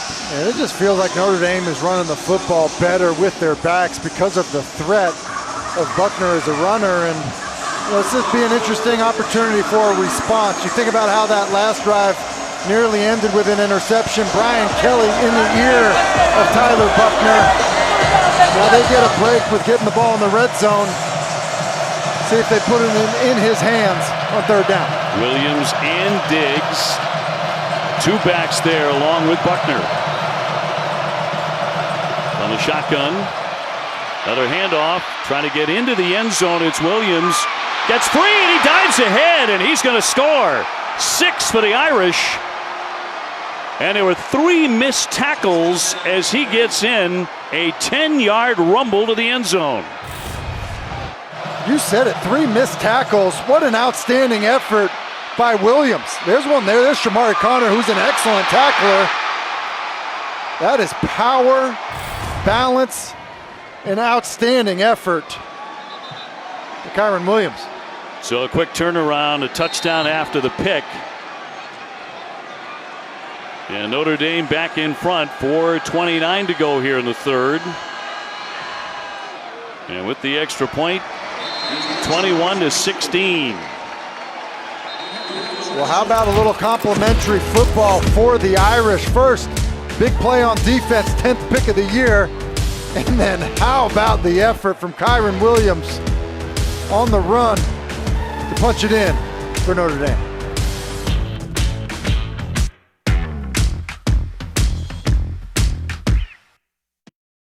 Kyron Williams into the end zone again. A couple of times he's been pointing to the crowd. He's been, letting the crowd have it a little bit here. Maybe that was what was going on with Brian Kelly. With that conversation, Blackshear will take it across the 20, out of the near sideline and shoved out. So the Hokies looking for an answer, 27 yards on that return. That was after his first touchdown. And then the 10-yard run just moments ago. It could easily be Brian Kelly saying, look, you're running the ball great. Let's keep it going and let's not entice this crowd. But they have gotten Kyron Williams going, which I think was one of the mysteries to the start of the season, that he wasn't running the football better, because the reality is there's no doubt he is a really, really talented back. Burmeister with a little play action will roll, and incomplete, and intended for Tavian Robinson as we take a look at tonight's running back spotlight, brought to you by Arby's. Well, pretty obvious which way we're going with Notre Dame. It's Kyren Williams, and he's done a really good job in all areas. Same thing with Raheem Blackshear, who's been good on the ground, good catching the ball to the backfield, and I would expect Virginia Tech to continue to try to find ways to get Blackshear the football. Second down and 10. Burmeister throws short and complete right around the 40-yard line. That goes to Caleb Smith, and a 10-yard gain. We shall see. It's going to be close.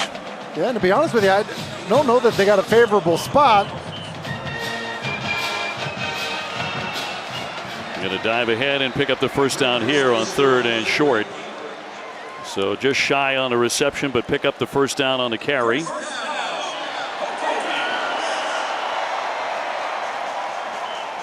Yeah, Notre Dame with a 21-16 lead. Under 4 minutes to go here in the 3rd. We just mentioned Blackshear spotlighting the running backs, and I think that a good opportunity to try to find ways to get Blackshear the football as they're unbalanced in the passing game.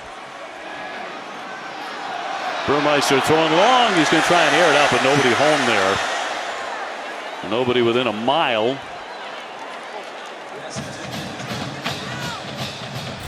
All right, so I mentioned they get in unbalanced. You see everyone here. They're going to fake the quarterback run, and Burmeister thinks he's getting a post, but instead he gets a comeback outside by Trey Turner. You can see why you think he's going to the post. The middle of the field is wide open. It's probably some type of read. Middle of the field open, go to the post. Middle of the field closed, hook it up outside. I would guess it's a missed read by Trey Turner. He wants to put it in the air again, and is going to overthrow his receiver here on the near sideline. He wanted Blackshear, but too high. And 3rd down and 10.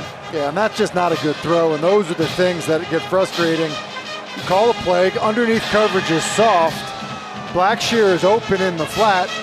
Instead of throwing over guys, find a throwing lane and get your talented running back the football in space. Burmeister not able to do it there.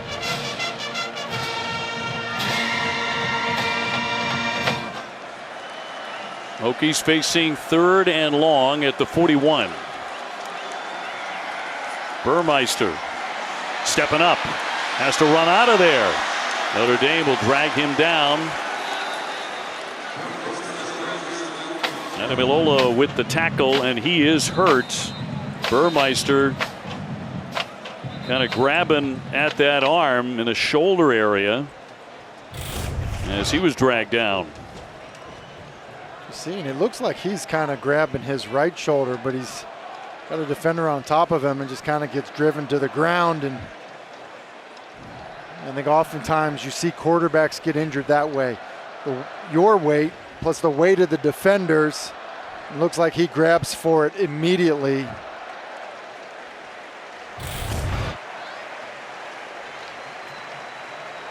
And walking off here with 3:02 to go in the 3rd quarter. And Notre Dame on top 21-16. And on 4th and 6, Hokies to punt. So the Irish about to get it back. Under 3 minutes left in the quarter. Williams back there, and we'll let that one bounce. They'll keep on bouncing. It takes a Hokies bounce. 53 yards with that punt.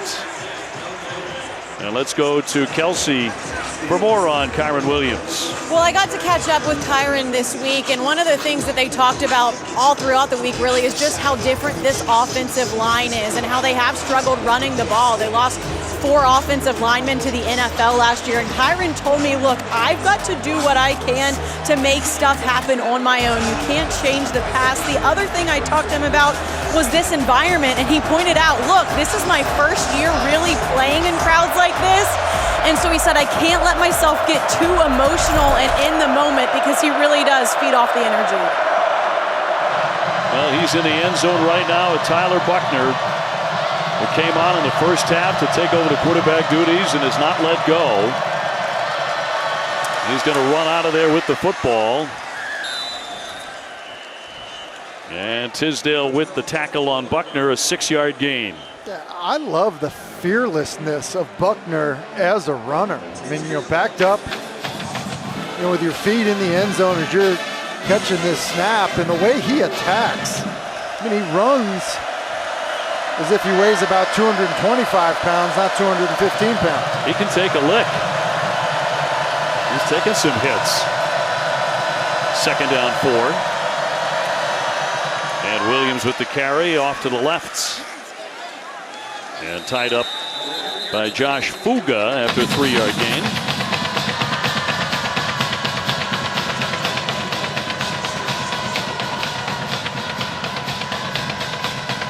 Like Williams' helmet came off, which means he'll have to leave for a play. But picks up the first.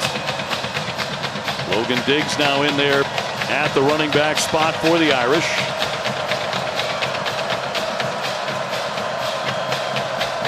As we close in on the 4th quarter here at Lane Stadium. 1st down 10. And off again. And once again, it's going to be Diggs with the carry.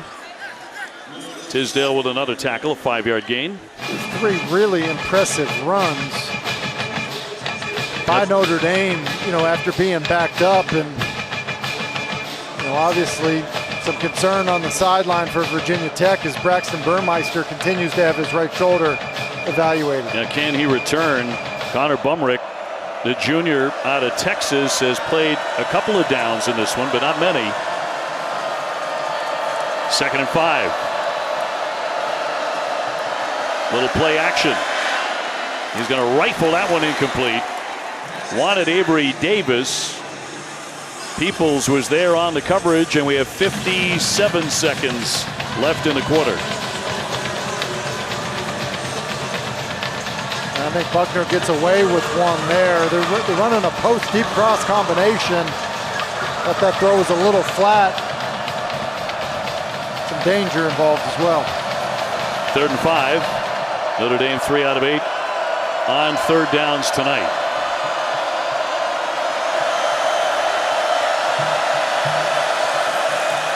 Buckner wants to throw and picked off. Intercepted. Looking for the end zone. Touchdown, Waller.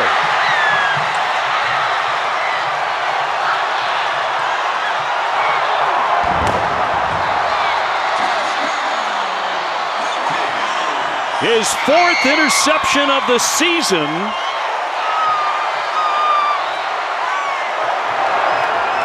And runs it back for the pick 6.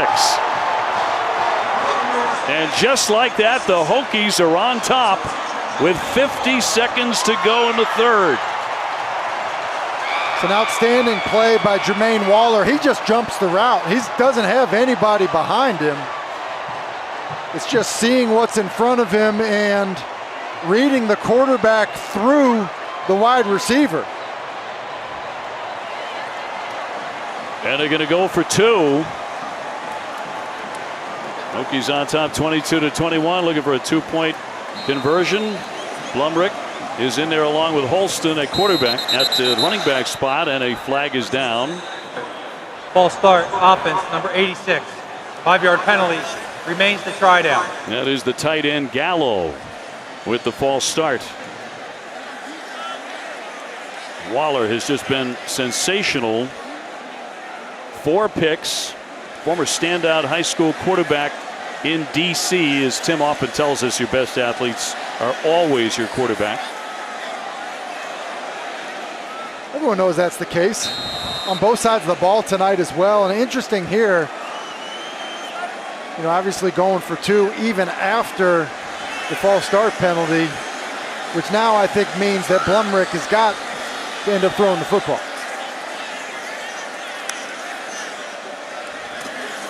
Back to throw, fires for the end zone, and it's intercepted. Notre Dame returning the favor. That's Bauer. Bauer across the 40-yard line.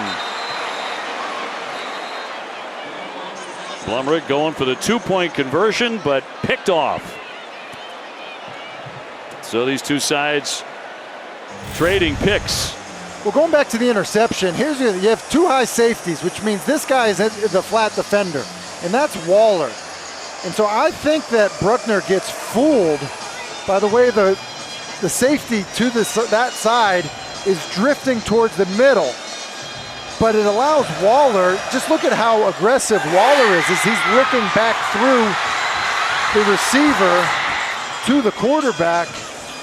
He's just there, and then the caliber of player that Jermaine Waller is, he's not going to drop it like the one we saw Chapman drop earlier. And Brian Kelly, I think, telling Buckner that he should have been working the other side based on the picture that he was given from the defense pre-snap. How about that for Waller? 4 picks, tied for the most in the country.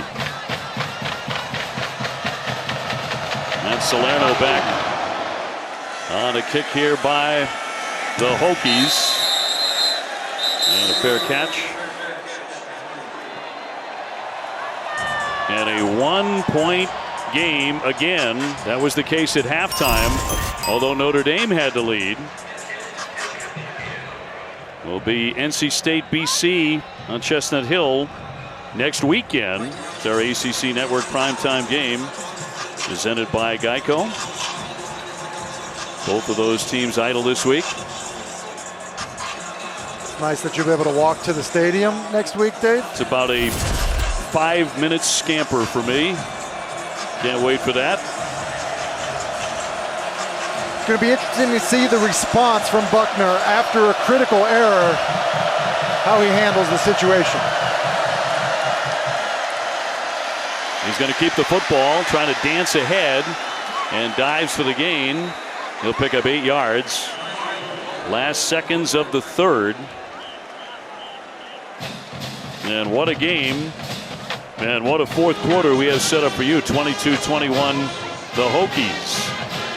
How about the elusiveness? I mean, that easily could have been a tackle for no gain. And Buckner's quickness allows him to sneak through for 8 yards. Second and short.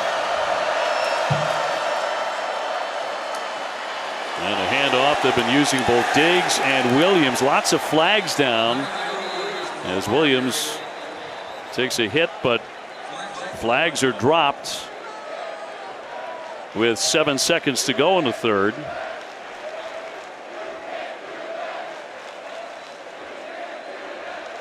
And take a look. It's just a crackback. Here's the other issue with it is that is a high hit. And I would not be surprised if there is a targeting call along with There this. are 2 fouls on the play, both by the offense. Holding is declined. Personal foul, illegal blindside block. Number 88 is accepted. 15-yard penalty. Second down. It's an illegal blindside block, but what makes it even more dangerous is how Mitchell Evans is going up into the head and neck area with his shoulder on the defender. I mean, to me, like, that's Tisdale, and that is a blindside block. So he's in many senses defenseless up into the head and neck area. Yeah, so you were looking for targeting there. Evans is one of the tight ends.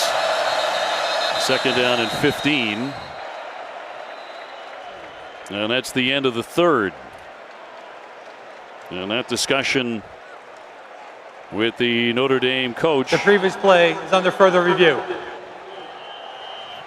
So looking at that play. And they're looking at it for targeting. I mean, it's an illegal crackback. So the crackback is talking about a player that doesn't see, this block coming in from inside out. And is there an indicator? Is there it's not a launch, but is it an aggressive move to the head and neck area with forcible contact? And to me, it is. you know I have a hard time with these targeting calls and how they work and all of that. This play existed in football for a really, really long time with very little concern about it. But I think this is the type of stuff they're trying to remove from the game, and I think it's going to be upheld as targeting.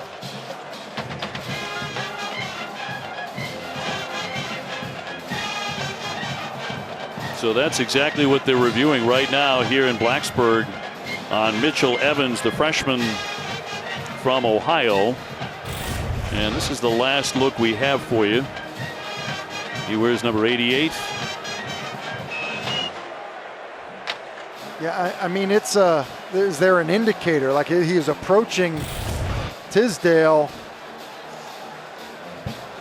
Yeah, that's the best we have for you, by the way.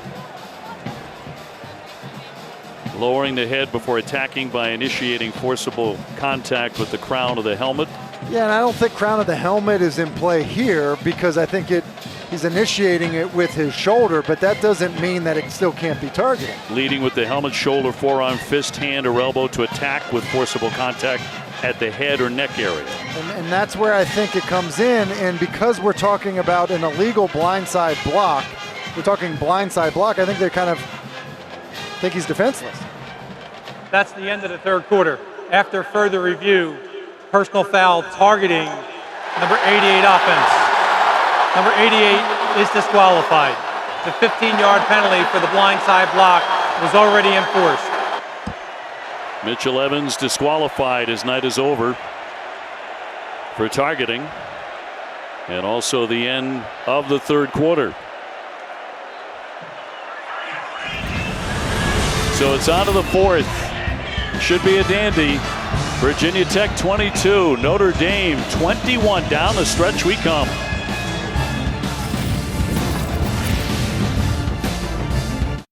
Quarter here, Blacksburg. A 1-point lead for the Hokies. Notre Dame with the ball. Notre Dame is down a couple of tight ends. We mentioned that Michael Mayer has not been involved in the game. He's been out with injury. And now Mitchell Evans, another tight end, has been disqualified.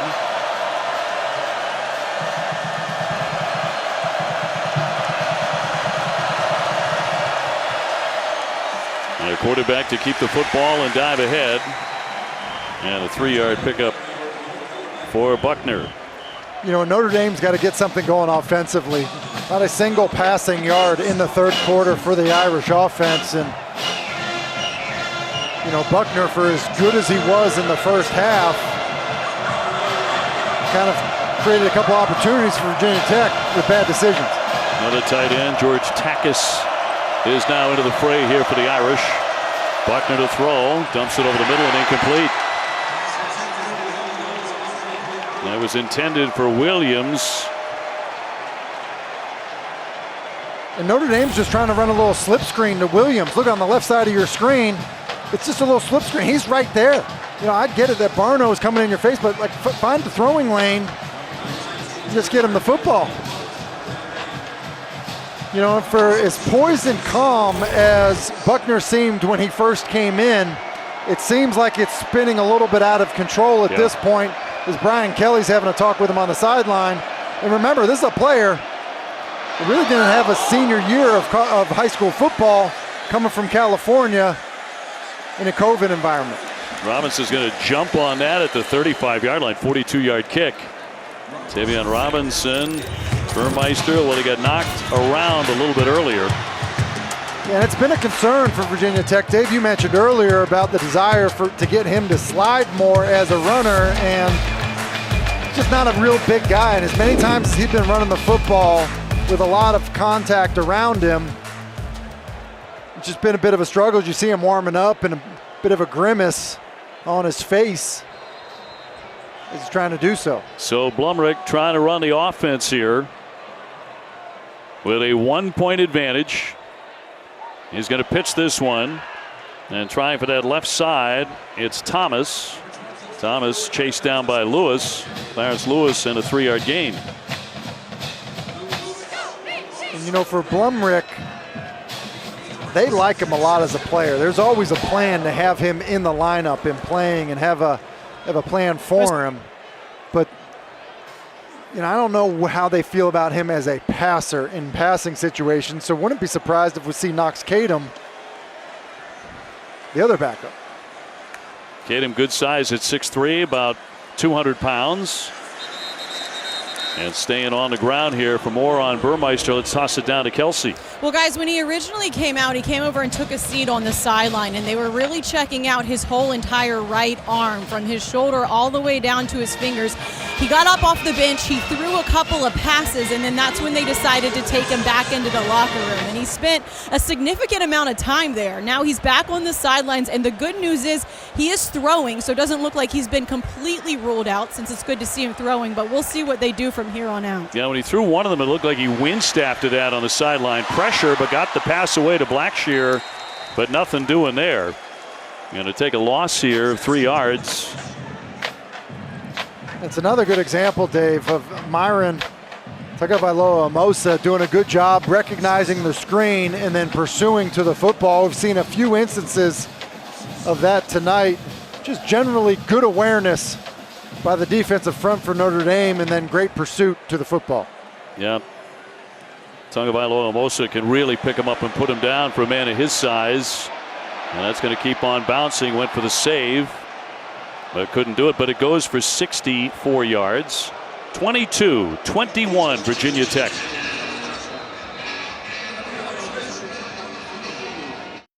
After a really hot start for Tyler Buckner, he's really struggled. Things have flipped on him. A near interception to Chapman and interception to Jermaine Waller that's run back for a score, and then just a missed gimme to Kyron Williams in the screen game. And hearing it from Brian Kelly, it's been interesting to see 0 for 4 in the second half, how he responds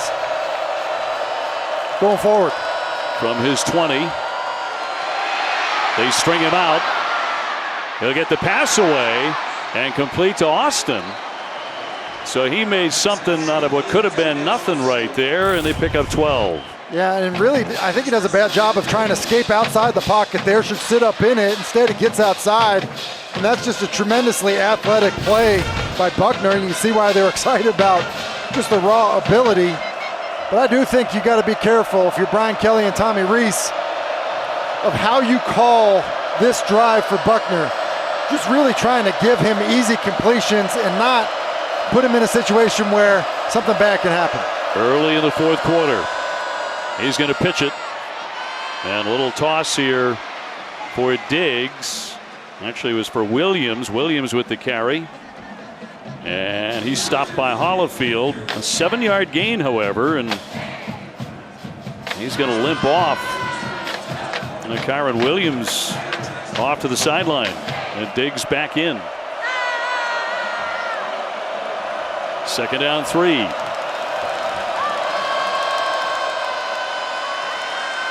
Diggs trying to get away and does make some extra yards out and into the sideline of Virginia Tech. He'll pick up 10.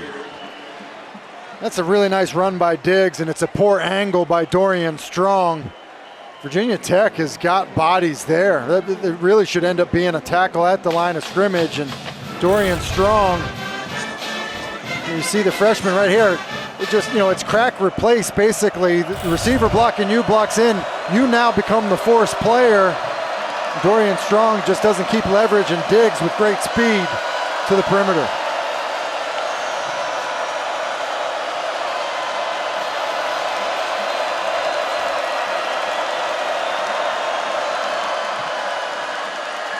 Yeah, the quarterback's going to take off and break one tackle. And it got close as he'll pick up 8 yards on that carry.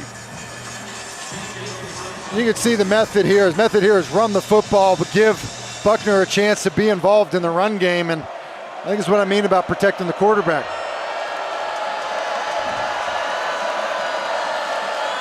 Second down 2.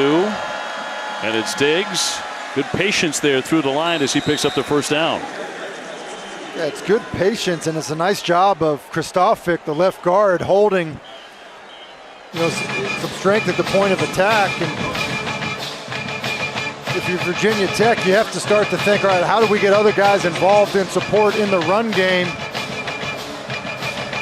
because right now Notre Dame's having their way with you running the football. Moving to change down to the 36-yard line, 1st and 10.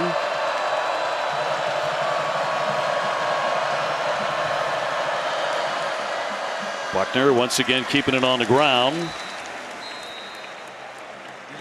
And Diggs diving ahead. He'll pick up 2. And tied up by Chamari Connor.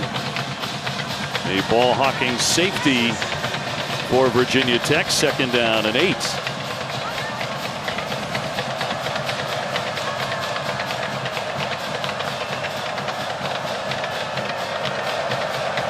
Nine minutes to go in the contest.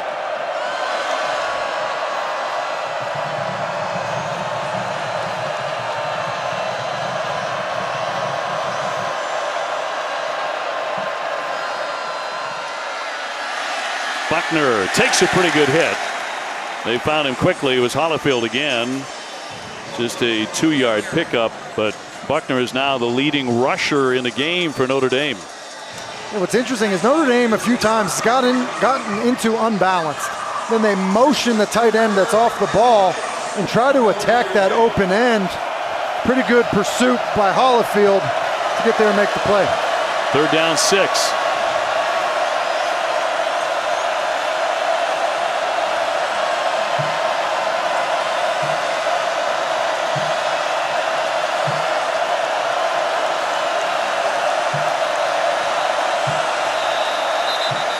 And a timeout. First charge, timeout. Notre Dame. Immediate timeout. With 8:04 remaining and a 1-point game.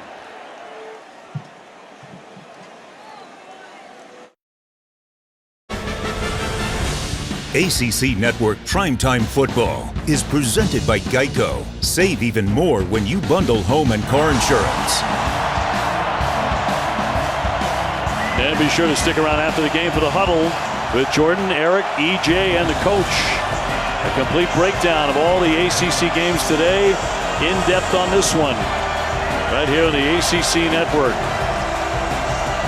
Empty backfield here for Notre Dame. Facing 3rd down and 6.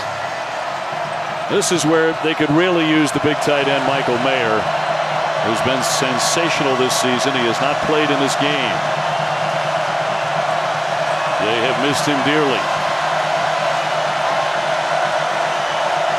And I think coming off a timeout, having to communicate like this at the line of scrimmage is a dangerous spot to be in for Notre Dame. Williams now the running back, trying to dart outside, stops. Nothing there. Gain just 1 yard, Tim. And Notre Dame's just one-dimensional right now, Dave. I mean, have not completed a pass in the second half, and they've just decided.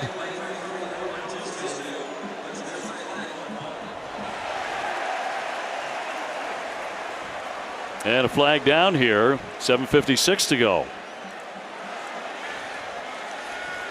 22-21, Virginia Tech. Personal foul, flipping offense, number 73. 15-yard penalty, 3rd down. Kristofic, the center, with a personal foul.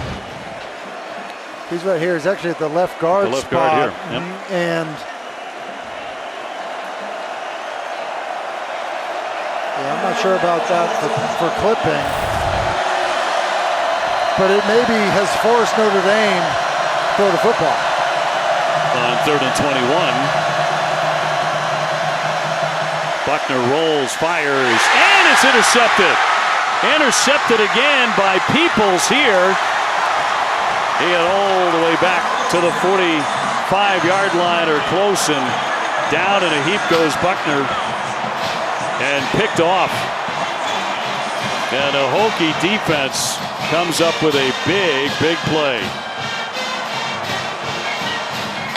It's a huge play by the Hokie defense. It's a massive mistake by Buckner. He escapes outside the pocket. Throwing across your body late down the middle is never a good idea for a quarterback. And then to make things worse, just a totally after the play, not touched. just rolls his ankle. And he is now in the tent. So keeping it on the ground. On the rush, it's Trey Turner. And a quarterback for the Irish in the medical tent. Yeah, and the penalty forces a if you will, a must-pass situation. I guess you could have run quarterback draw or something else in that environment, punted it. Trying to get the first down, you throw it. It's a horrible decision to give the football to the Hokies near midfield. 2nd and 4, and a flag down.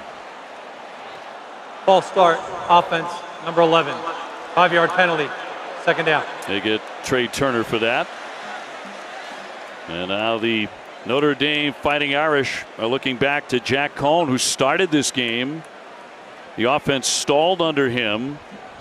Brian Kelly went to the freshman quarterback, Tyler Buckner. He led them early to some nice drives, but stalled after that, second half. 2nd down 9 after the penalty, and a big hit, the football loose. Lofton taking a crunching hit, incomplete. And that's Kyle Hamilton. You can see why people are so excited about him, and I think he does a great job on this bang play of keeping his head out of it. It's so hard to play defensive back, but it appears as he's approaching a defenseless receiver that he does an excellent job of still making a huge hit, but taking the head out of the tackle and out of the way of the head and neck area of the receiver. 3rd and 9 from the 45. Burmeister tucks it. He's going to run, and he's going to get that first down.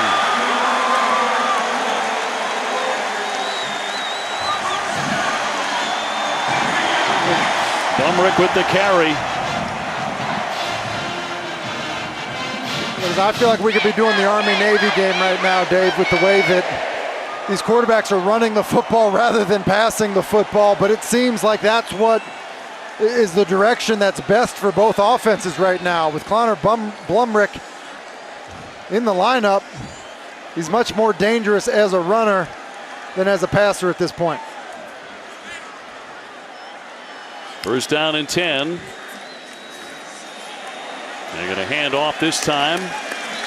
And a rush by Holston. And he'll pick up 4.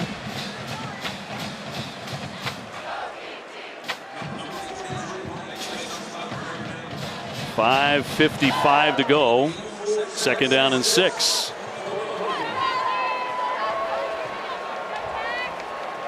And I will tell you, because the expectation was not, some of these inside quarterback runs that you're getting with Blumrick. That's the direction I would go, Virginia Tech offensively, on 2nd and 3rd down. Blumrick's going to roll. Evades a tackler and then takes some punishment. With 5:22 remaining, no flag down. And he is down in some pain, though. With 5:20 on the clock, and he is on his back. Blumrick in some pain.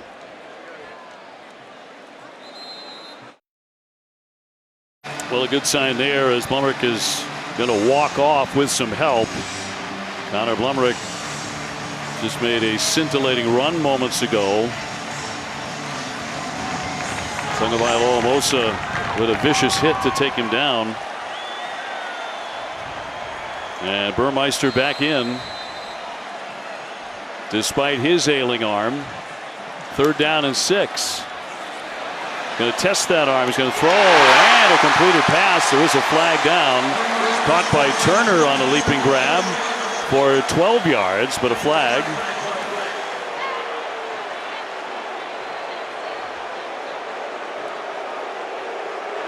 In a 1-point game.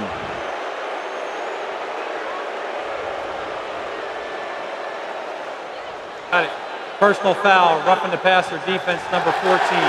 15-yard penalty, 1st down. That is on a free safety, Kyle Hamilton. Yeah, and it's basically 3 up the middle, both backers, and then here comes Hamilton Diddle diddle, 3 up the middle, and here comes Hamilton. You see how he closes on him, and that's probably one step too many. As he puts that shoulder right into the chest of Burmeister, who's already ailing, and Burmeister was slow to get up, but obviously tough, gritty performance from Braxton Burmeister tonight. Boy, just to get that pass off. That has driven them down to the 14-yard line.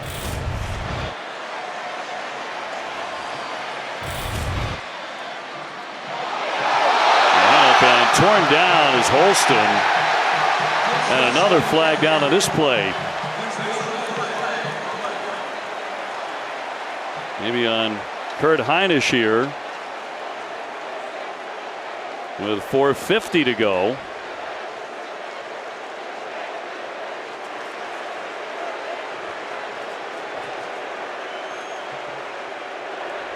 There's no foul for horse collar. The contact occurred while the runner was still in the tackle box. Second down. Still in the tackle box. The nameplate does count as a horse collar, but it's inside the tackle box. And it's also not like immediately pulling them down and yanking them from behind, which is the horse collar play. The fans don't like it, but that is the right call. They certainly don't. Second down and 13. Burmeister, despite the bad wing, trying to get the Hokies into the end zone again. And the handoff here and nudged out of bounds, going with Jalen Holston again. He's going to lose yardage there, going to lose 3 yards. And losing 3 yards going sideways. Ends up putting you in a really unique situation here. 3rd and 15, obviously unlikely that you're going to get the first down. I think at this point you're more thinking about how can we make this an easier, more direct field goal. John Parker Romo, who has hit them from 19, 52, and 26 so far tonight. Burmeister flushed out of there. On a run across the 20, cutting back inside, headed for the end zone, touchdown!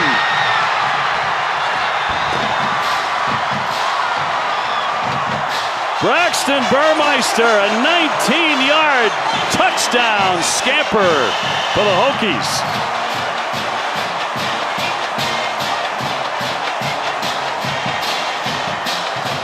Virginia Tech on top, 28-21. A 9-play, 56-yard scoring drive. And practically crumbling when he gets to the sideline. Well, that's why I was curious if they were going to throw the football in that situation. They call a pass. He clearly doesn't throw it. What a gutty performance by Braxton Burmeister. Extra point is good to make it 29-21. He's in agony, but he runs it in from 19. In agony, shoulder killing him, gets drilled on a roughing the passer, and then able to fight through it as he runs to the football and has to be helped off the field. What an effort by Burmeister.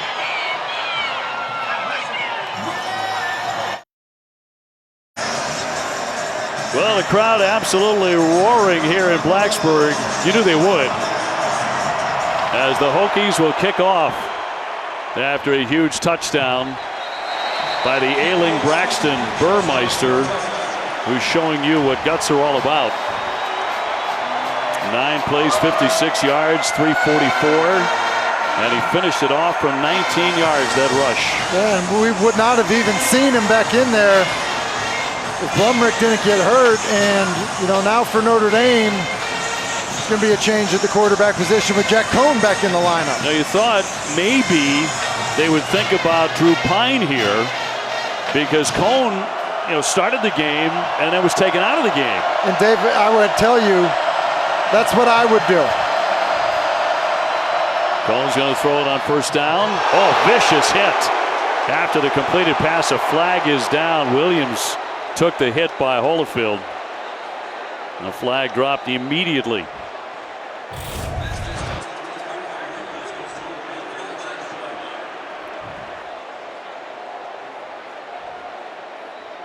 They're looking for targeting here. Personal foul, targeting, defense number 4. 15-yard penalty, first down. The previous play is under further review. Dax Hollifield, a junior from Shelby, North Carolina. Underneath 4 minutes to go here in the fourth. 29-21, Virginia Tech.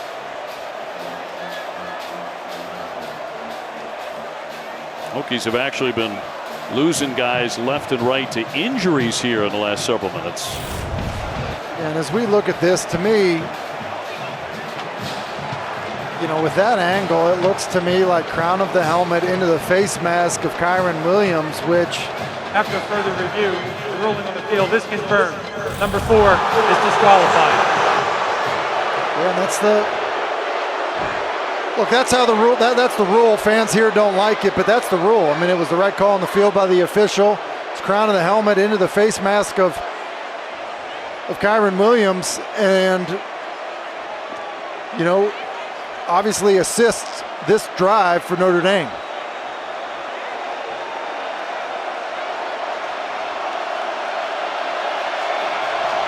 So moves the football ahead to the 45-yard line. First down 10 for the Irish. Cohn wants to throw. Throwing short. Diggs trying to get free, but will pick up a first down. And 15 yards. Just a little angle route to Diggs coming out of the backfield in this tempo.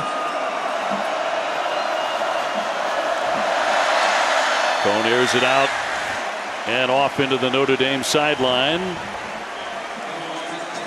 Second down coming up.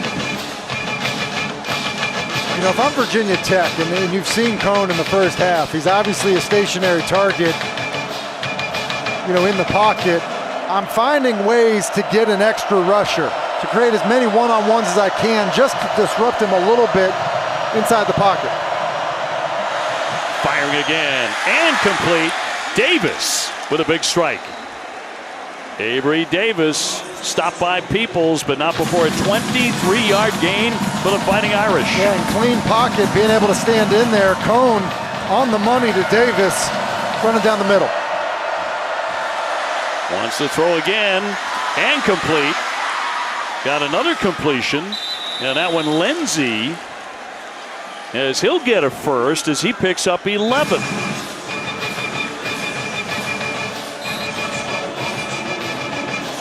Buckner watching. Notre Dame driving. First and goal. 3 minutes to play. Cohn again. Diggs trying to dance and dropped inside the 5-yard line. Stopped by Nasir Peoples. He picks up 2. Yeah, it was almost a missed tackle by Peoples. He's able to get him down. Remember, no Michael Mayer down here. The guys you're looking for are Avery Davis and Kevin Austin. Notre Dame knocking on the door.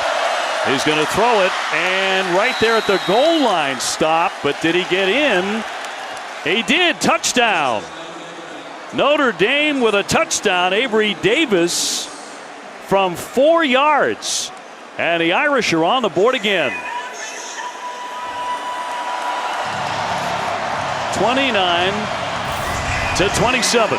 Yeah, and Avery Davis just lined up inside. He releases into the wake of Braden Lindsey, and that basically gives him a little bit of separation. A good accurate throw, good timing by Cohn. And now here, without the threat of quarterback run, you know, I would expect some type of pick or rub play out of this receiver group in the bunch here up top for Notre Dame. Going for 2. And a timeout. Virginia Tech. Timeout. Virginia Tech. 30-second timeout. 2:26 to go. Right down to the end we come. Notre Dame going for the 2-point conversion to tie it. And how incredible has this drive been for Notre Dame? I mean, the completion of Kyron Williams, the targeting call, the angle route to Diggs for a big pickup. A nice strike over the middle to Avery Davis. And then the touchdown to Davis, which was right after another nice throw to Lindsley. And Jack Cohn, for as rough as it was at the start, came in and gave his own spark to an offense that after it was sparked by Buckner, then they went into a lull. I mean, this has had it all, and you think, Brian Kelly is like, hey, I don't want the flavor of the week at quarterback. Well, how in the world do you decide with the roller coaster that we've seen from the quarterbacks that he's put out there? Going 5 out of 6 on this drive. And Buckner remaining a witness. And Notre Dame trying for 2. Logan Diggs, the running back. 3 receivers stacked on the right.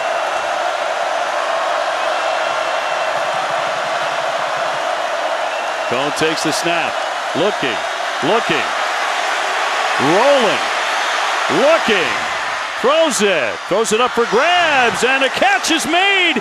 It's Austin in the end zone for 2.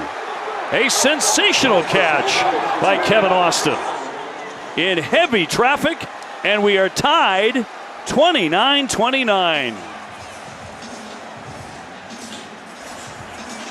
Goodness gracious. Goodness gracious is right. Notre Dame tries to run a play very similar to the play that they ran for touchdown, is they're trying to get Davis in the flat right away. Well, it's not there.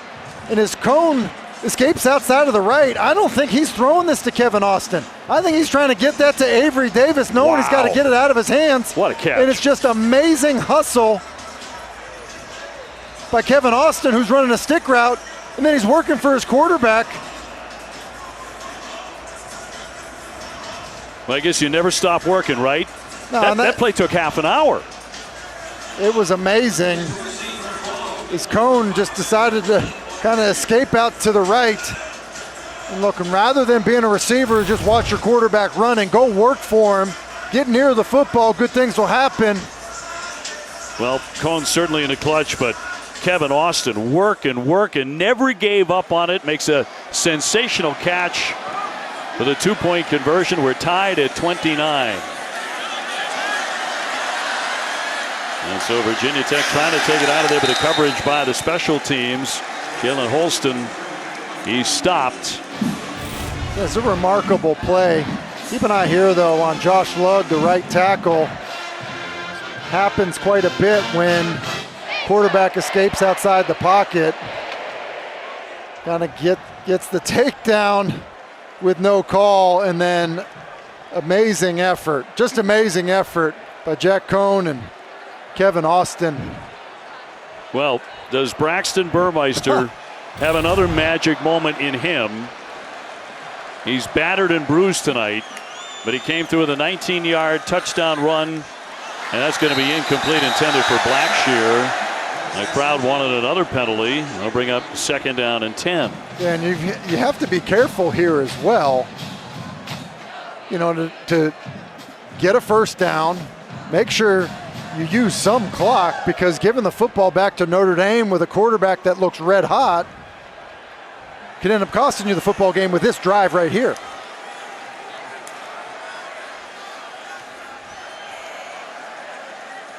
From the 18-yard line, 2nd down and 10 for the Hokies.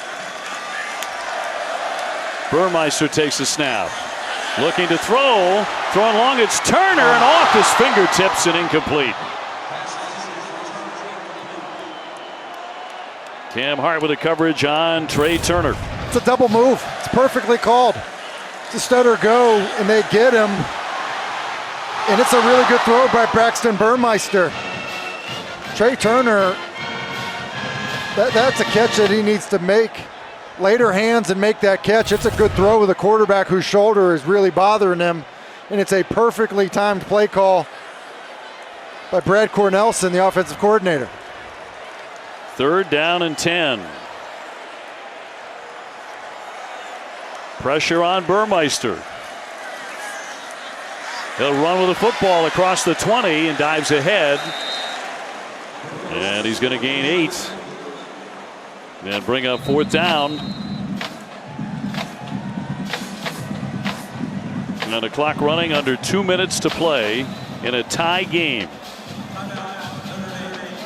And Notre Dame will take a timeout, stopping the clock with 1:54 remaining. And bringing up 4th down and 1. Well, what a finish here. With about 2 minutes to play. There's been an awful lot of drama, really, on both sides of the football tonight. I mean, I've seen multiple quarterbacks play. Guys get hurt. Guys come back in the game after being injured, after getting hurt, and then played some of their best football once that happened. It's been remarkable. And now, as Virginia Tech didn't take very much time off the clock, Jack Cohn, who's played when he was at Wisconsin, at Ohio State, at Michigan, in some huge environments, maybe all of a sudden the poise of being able to handle that moment, those moments, being able to kind of show themselves in how he plays with one more shot here in Blacksburg. So Peter Moore back to punt with 2 minutes to go. And Matt Salerno back at the 35-yard line for the Irish. And a high wobbly punt. And he's going to take it on the fair catch at the 25, 48-yard kick. So Jack Cohn, benched earlier in the game. He started the night, then went to the bench, and for the longest time it looked like Tyler Buckner had started a new era at quarterback for the Fighting Irish, but the offense stalled under him. It sure felt like it. I mean, he came in and it was like, boom, instant offense, and Brian Kelly was clear he was going to start the second half. Felt like, hey, we were just trying to hold off on it as long as we could. Then he really struggled in the passing game, rolls his ankle completely away from the play. It was maybe just what they needed to get Jack Cohn back in. He's going to throw to the near side, and Lindsey with the catch and dragged out. Dragged out by Connor, but he'll pick up 20 yards. And I think if you're Virginia Tech, you've got to pressure the quarterback and challenge the receivers, because when you have given Cohn a clean pocket to throw from, he's been nearly perfect. 29-29. Williams tries to spin ahead. Kyron Williams with a carry, 1 yard. 2nd down and 9 for the Irish.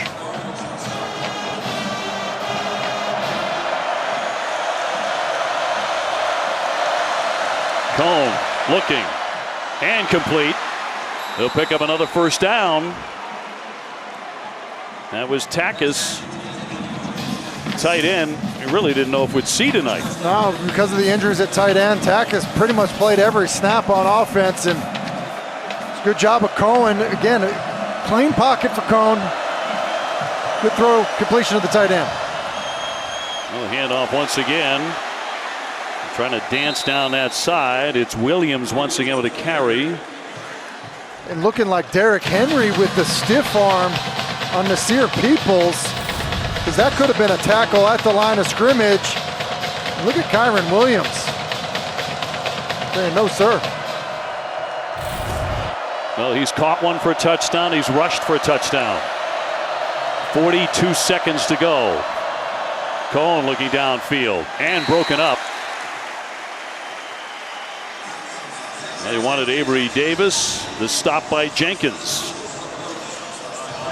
And there's Jonathan Doerer, who hit a 41-yarder in the first overtime to beat FSU in their opener, 41-38. Yeah, if you're Notre Dame right now, you got a play call here. You're probably running the football, trying to pick up the 1st down. Once you do that, have that next play called and run, because the clock's going to stop if you do, in fact, get the 1st down. 3rd and 1. Williams diving ahead. I'm not sure. Connor with the tackle. And the clock running down to 25 seconds. But that's Josh Fuga there. Number 6 makes a play. And now it forces Well, it looks like Virginia Tech is taking the timeout. And stop the clock with 20 seconds to play.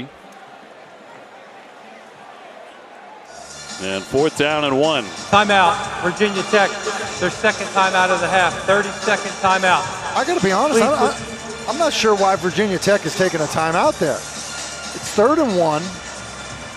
You stop them. And now the clock is a huge issue. Notre Dame's got 1 timeout left. Notre Dame probably has to decide what they're going to do in this area of the field. And they put 22 seconds on the clock. So the Hokies taking a timeout there. 29-29. And Dorer, Jonathan Dorer, out of Charlotte, North Carolina. His long is 52. As mentioned, hit one in the clutch to beat FSU. And this would be from 48 yards.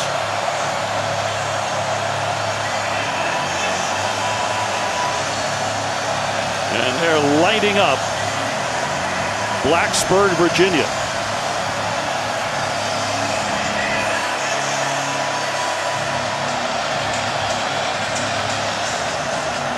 And trying to ice the kicker, a 48-yard attempt.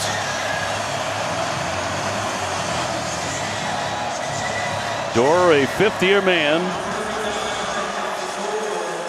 So tons of experience. And a big crowd trying to distract him.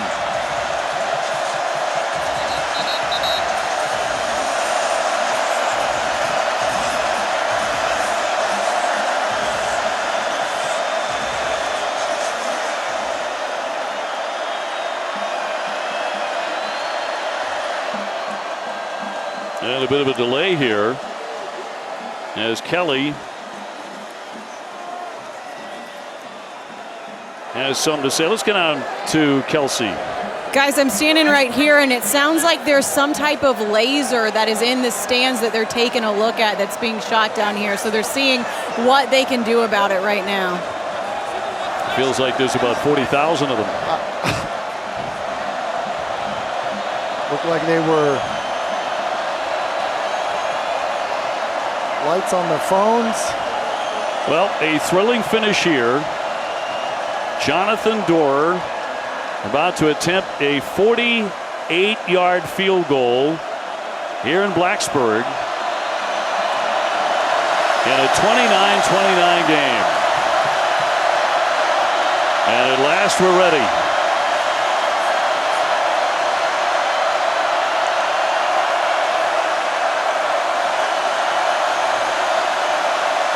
And here it comes.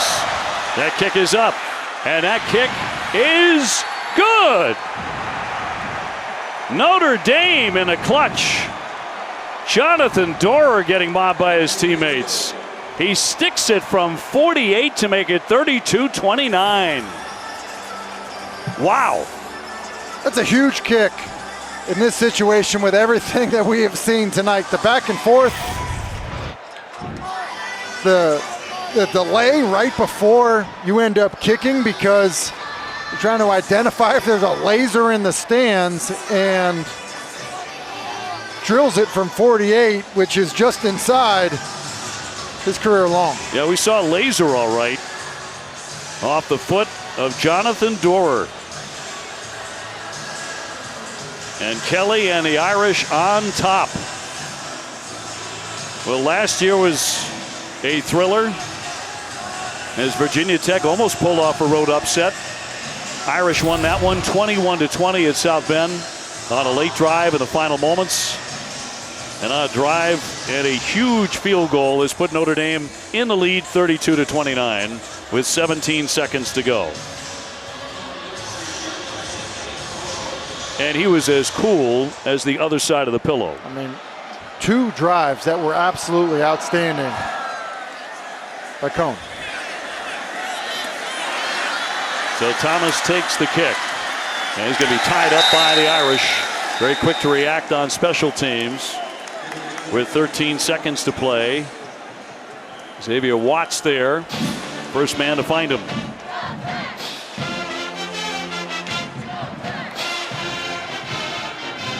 So the Hokies looking for a miracle. Braxton Burmeister's already had a terrific moment in this game despite a lot of injury woes, rushing from 19 yards to score. Just seconds to play. Burmeister looking downfield and throws that one into the bench, and a tip as well. Second down and 10. Yeah, and see, here's the deal. With 6 seconds left and where you are on the field, well, I think what has to happen here is there's got to be some type of special. You clearly can't throw it down into the end zone. This, to me, is your completion and then lateral the football play. Final moments. They're going to try some trickery. Off to Gallo. And hurled to the deck, and that's it. Clock goes to zeros, and Notre Dame has won it 32-29, coming into one of the most hostile environments in all of college football, and they pull it out. The Irish now 5-1 on the season. The Hokies drop to 3-2. Notre Dame comes through in the end. Jonathan Doerr with a 48-yard field goal to win it. As we take a look at our MVP of the game, brought to you by Sport Clips. Well, I think the MVP of the game has to be Jack Cohn with the way that he came back into the football game after getting benched to lead them on a couple of game-winning drives. Absolutely outstanding. Let's get on to Kelsey. Coach, you took a big, deep breath before you walked up here. Tell me what's going through your mind. Just proud of the way our guys battled. Look, this game's hard, right? And we made it harder tonight. We made some mistakes, but they just kept battling. You know, Jack Cohn, gets taken out of the game, but he comes back and leads an incredible drive. And then we have players stepping up. Mike Mayer doesn't play tonight, but George Takis makes a great play late. And then at the end there, John Doerr, there was a laser going off up there, and finally we just said, let's just play. It was so loud, and to have the poise to make a play. Just so proud of the players and their resolve and grit to come out with a victory tonight. You touched on it there, but the fact that Jack starts the game, then comes off the bench and does what he does, what did that show you about him? Just that's why we wanted him, with us. And it's all these guys, we're not perfect by any stretch of the imagination, but I love coaching these guys because they just keep playing and they're selfless. Like, they get pulled out of the game, they come back in. Coach, thank you. It looks like there may be something going on over here. Yeah, down on that far end of the end zone behind the goalpost. That is the case, Kelsey. And looked like both teams had to be separated very quickly before that got out of hand. And Notre Dame marching off now, and the Hokies will go the other way to their locker room. A lot of emotion, a lot of passion in this game. Notre Dame pulls it out in the end. He talked about grit.